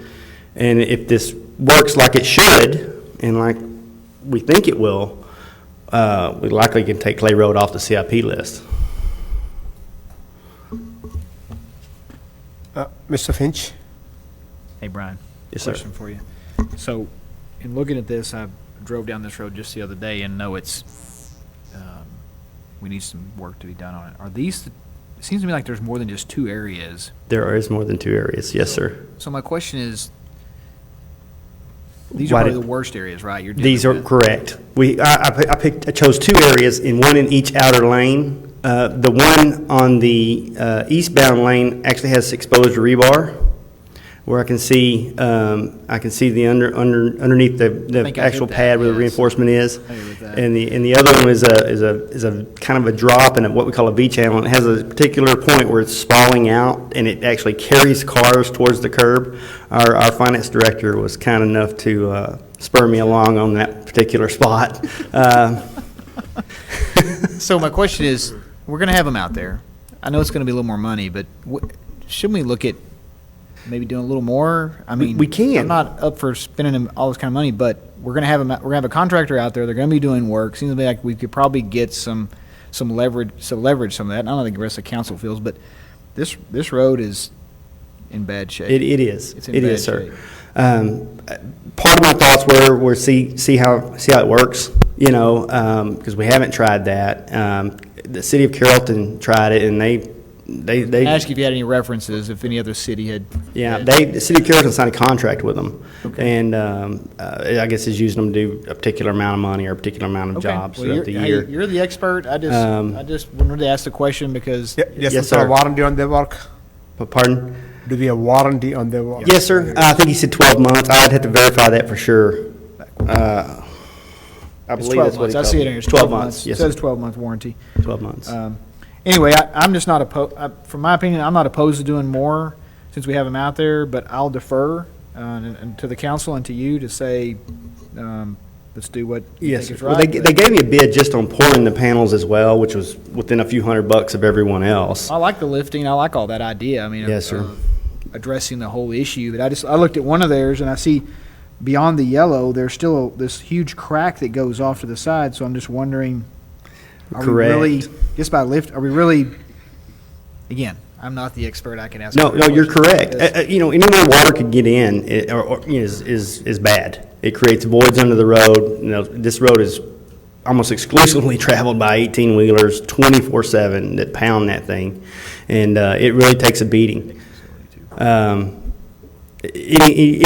actions like that where the road can move and those cracks occur is detrimental. I just wonder from an economic, development standpoint, we have somebody come out here and look, hey, we've got this nice industrial park, but you got to drive down this road that's, That's terrible. horrible. Yes, sir. And so I wonder what kind of message that sends as well as a town from an ED side of what that does for us. And so I want to make sure we look at from the mountain, right? And so, again, just my 2 cents. So right now, Brian has already used up the street maintenance portion of his fund for the year. Liz, please chime in if you have anything to add.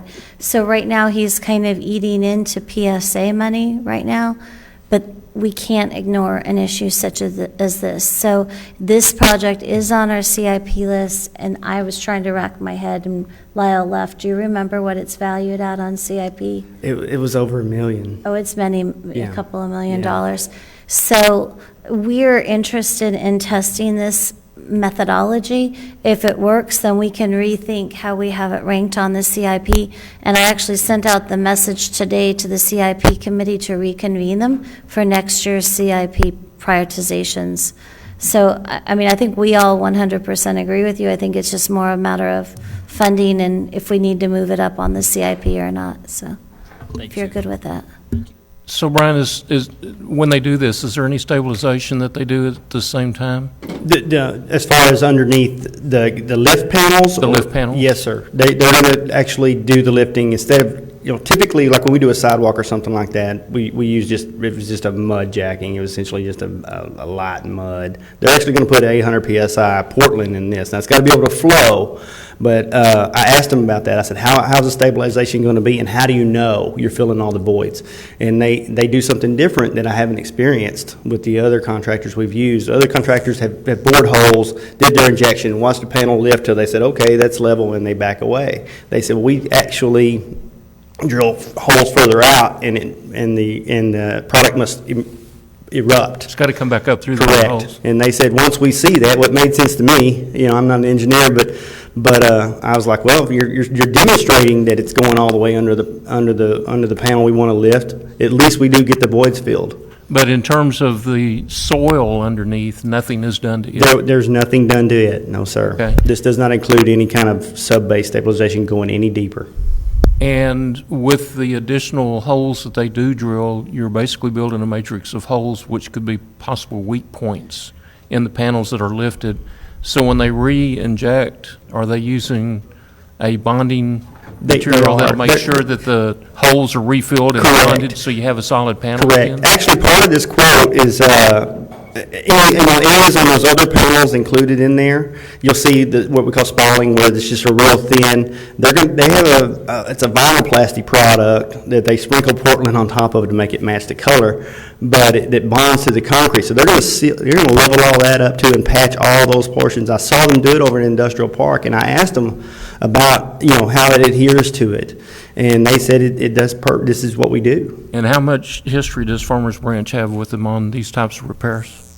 How much time history does Farmers Branch have on this type? It was Carrollton, but they didn't say. I didn't say how long they've been. I think they've been here for 2 years in Forney. Okay. But they came from somewhere up north. That was my next question. How long have they been around? Yeah, I did not research that. Okay.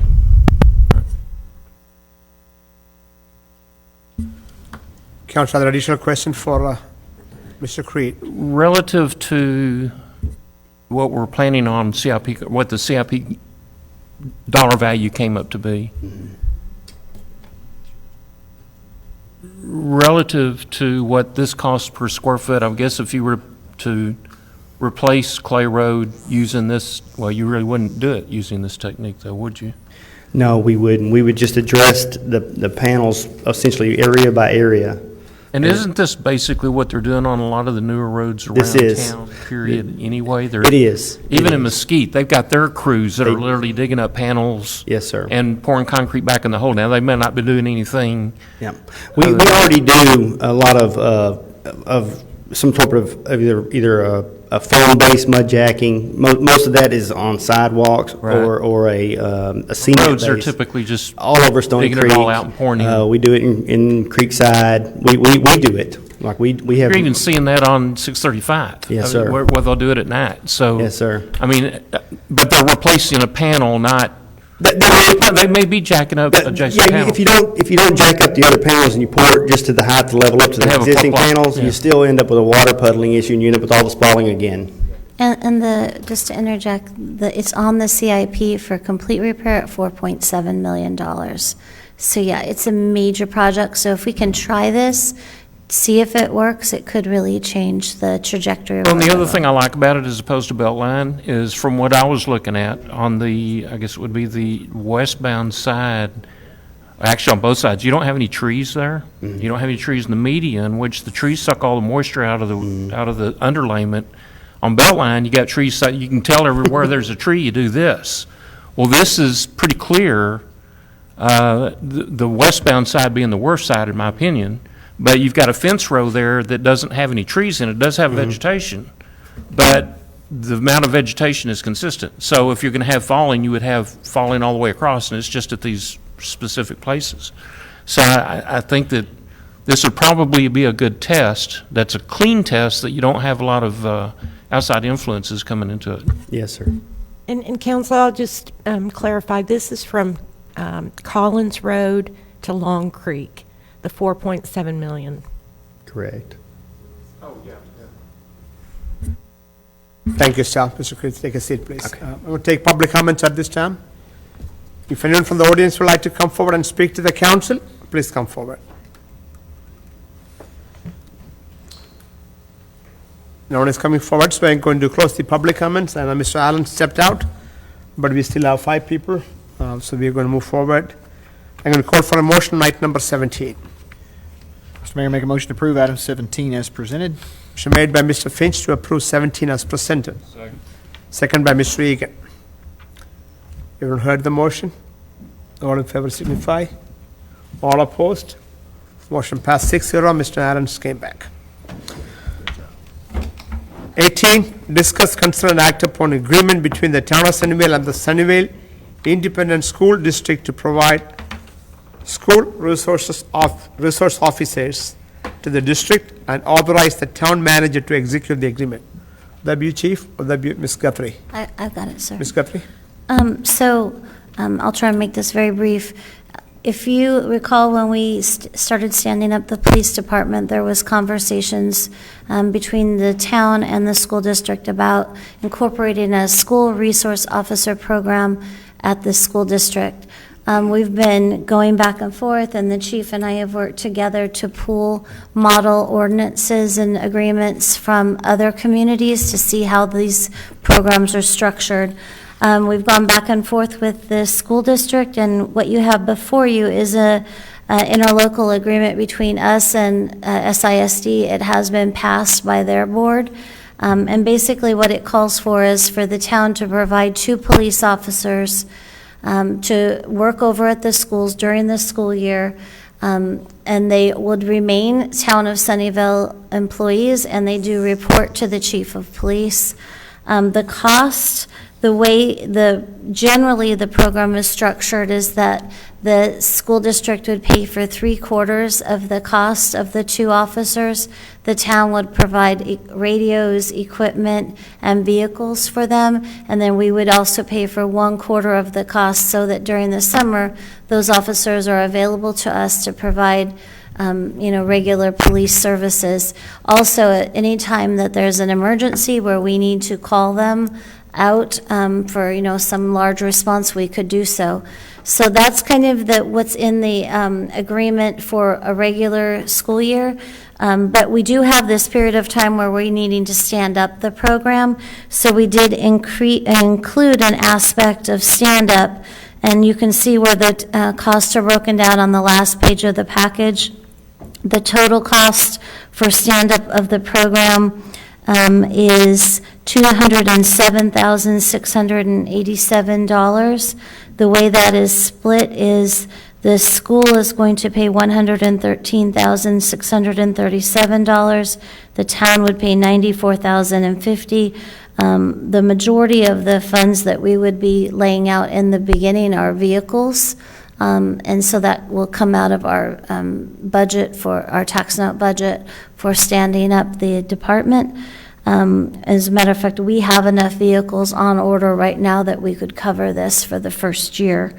And then there's a little bit of training because SRO officers have to go to special training. That training is offered during the summer, which is why I'm bringing this to you now, so that we can get these officers hired and get them in that training program to be ready to start working on October 1st when we open the doors for the department. I'm happy to answer any questions. Council, question for Ms. Guthrie. And if I could just add, I'm sorry, the operational part of this is not budgeted. I did not include a budget amendment because we're still fleshing out mid-year budget adjustments. We may be able to cover this cost in year 1, but please know that it will be an add-on to what we had projected the budget would be for the following years.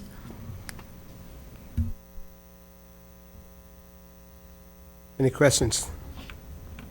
Mayor, I have one. Susan, on the 2019 town school budget, since we're past 2019, is that assuming that we've already done those costs? Yeah, when I say 2019, I mean 2019-20 fiscal year. So it's right now. Okay, so basically what would happen is the school district would write us a check for some of the capital expenditures, like towards the vehicle costs.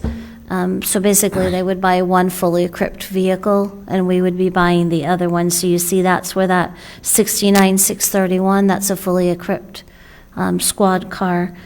And then you see we split all of the other costs in year 1, with them paying 3/4 of the training costs. Gotcha, thank you. Yes, sir.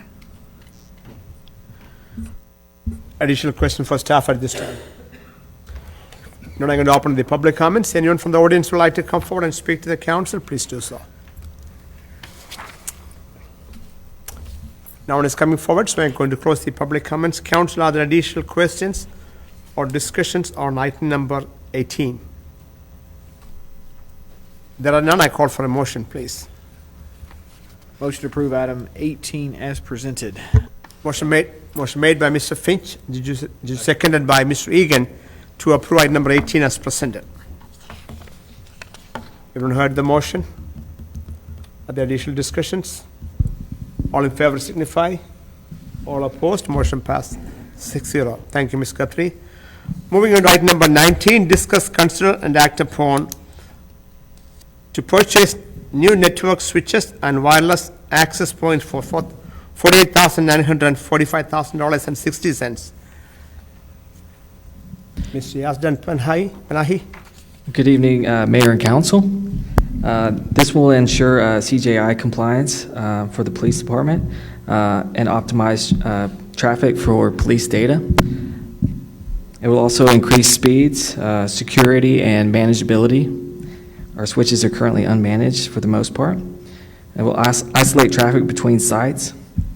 Powered switches will also power our phones, opposed to buying additional power modules. This will begin a life cycle. With that being said, I can answer any additional questions. One quick question for you. So we didn't have any of this stuff. Now we are recommending. So I'm good with that. I'm just trying to understand. I wrote a lot of technical details, but after a while, I started losing the technical details. So give me a couple of lines. What is that going to get for us?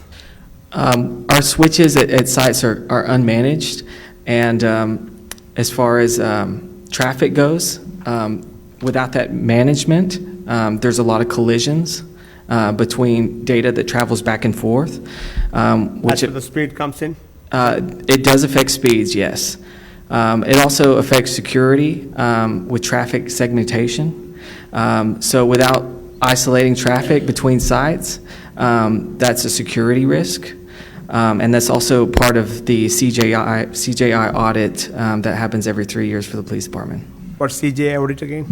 Criminal justice information. Gotcha. It's so a state this thing. became a necessary with the startup of the SPD. Yes, sir. And there's additional benefit with the speed and everything else. Yes, sir. Thank you, Yasdan. Council, are there any questions for Mr. Yasdan Panahi?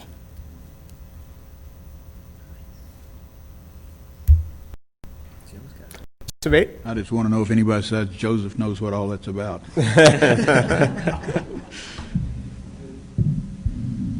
Okay, I'm going to open up for public comments. If anyone from the audience would like to come and speak to the council on item number 19, please come forward. No one is coming forward, so we're going to close the public comments. Council, are there additional discussions? If not, call for a motion on item number 19. Motion to approve item 19 as presented. Motion made by Mr. Finch. Did I hear second, Mr. Allen? Second by Mr. Allen to approve item number 19 as presented.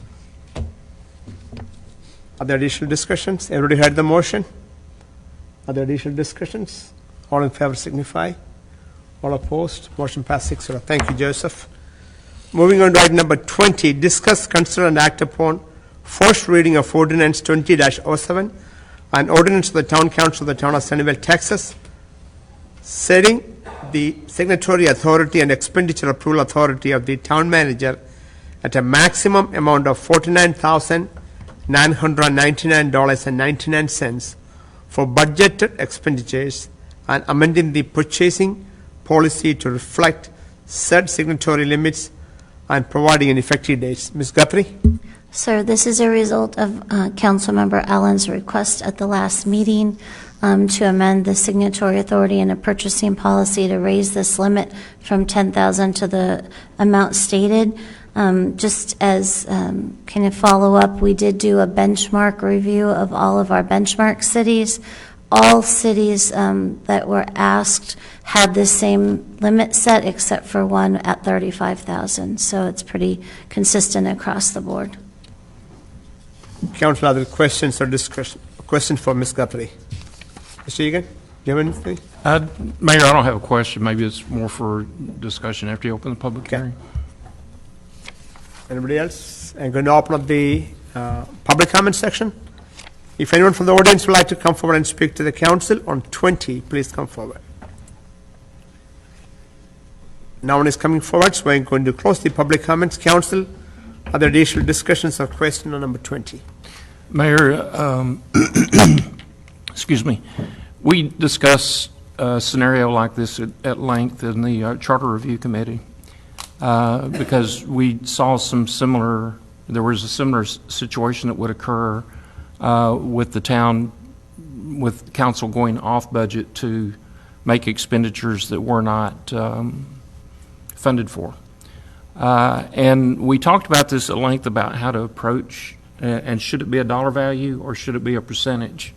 And what we came up with, and I've got the statement here out of the charter, and what we came up with and the voters approved was 1.5, the council could do 1.5% of the general fund without having to call anything greater than 1.5% of the general fund would require the discussion or debate to happen at the next regularly scheduled meeting.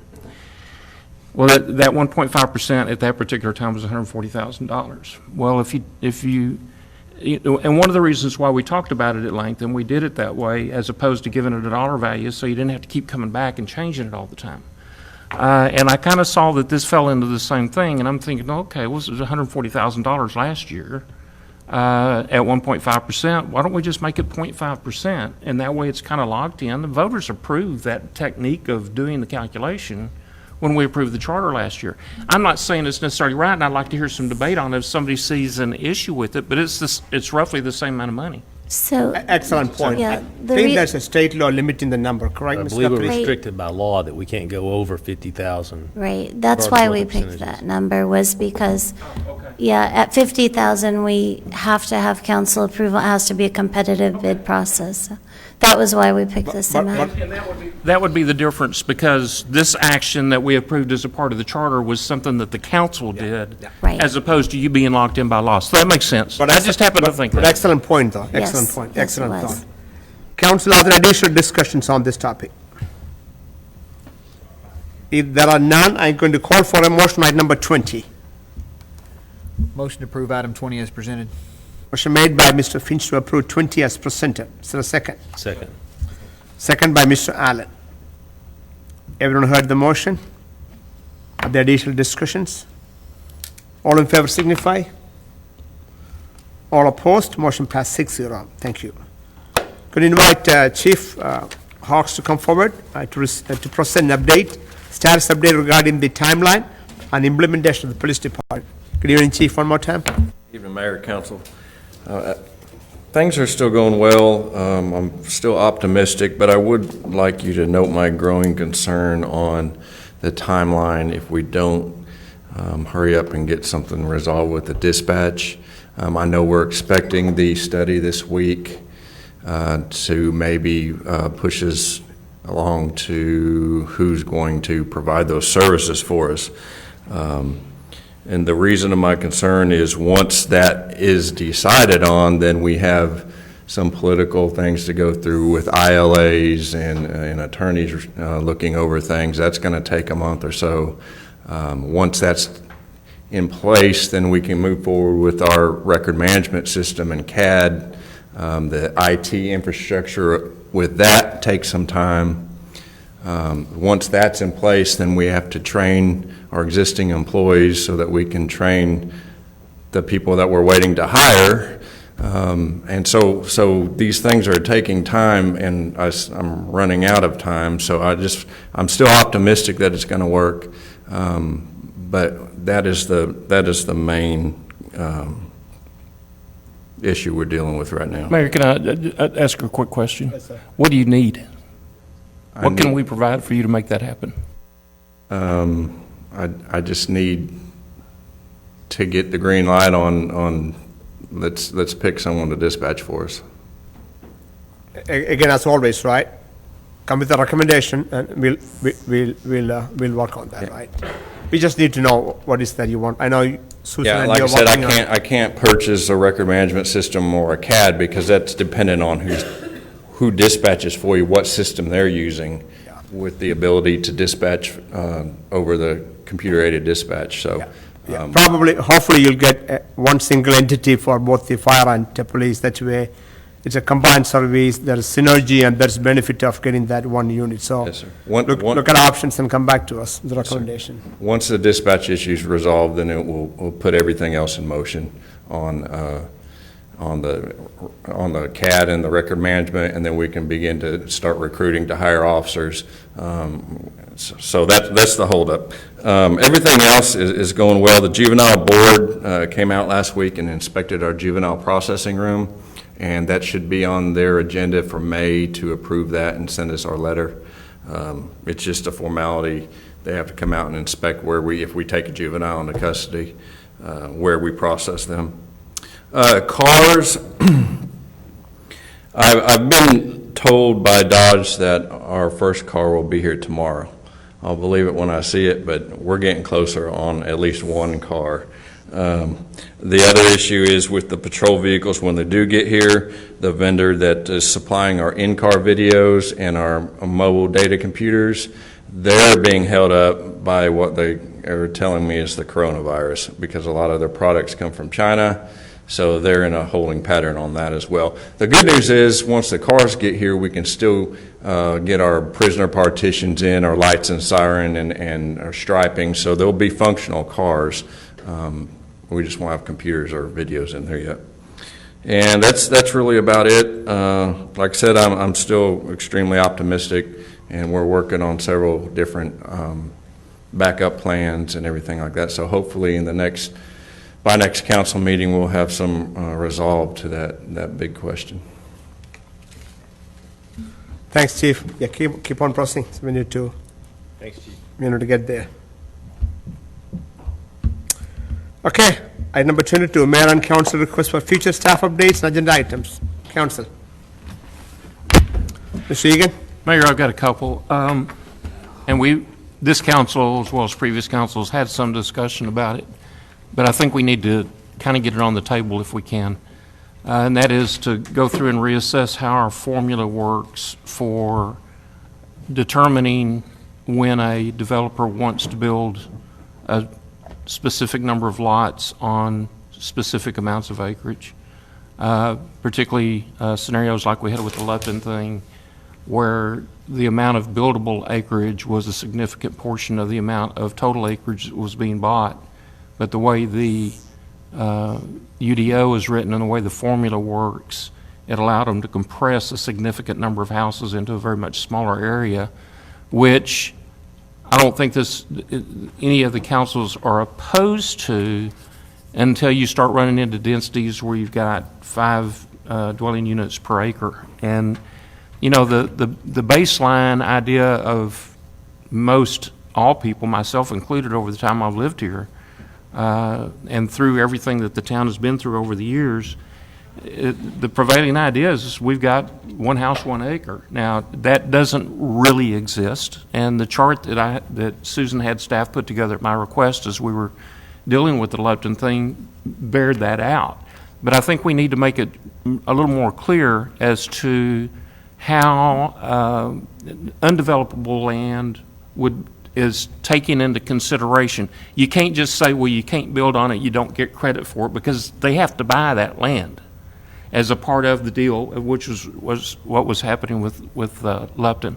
But I think we need to look at it, and Susan and I can visit, and Rashad, maybe we can visit a little bit more.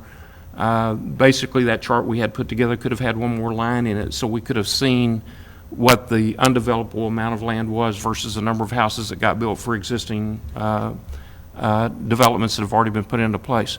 Kind of parallel along with that is a comment that this and prior councils have heard me say in our workshops, and that is when developments go in, we want these developers who typically put together HOAs to provide amenities for the development in return for them being able to get potentially higher densities.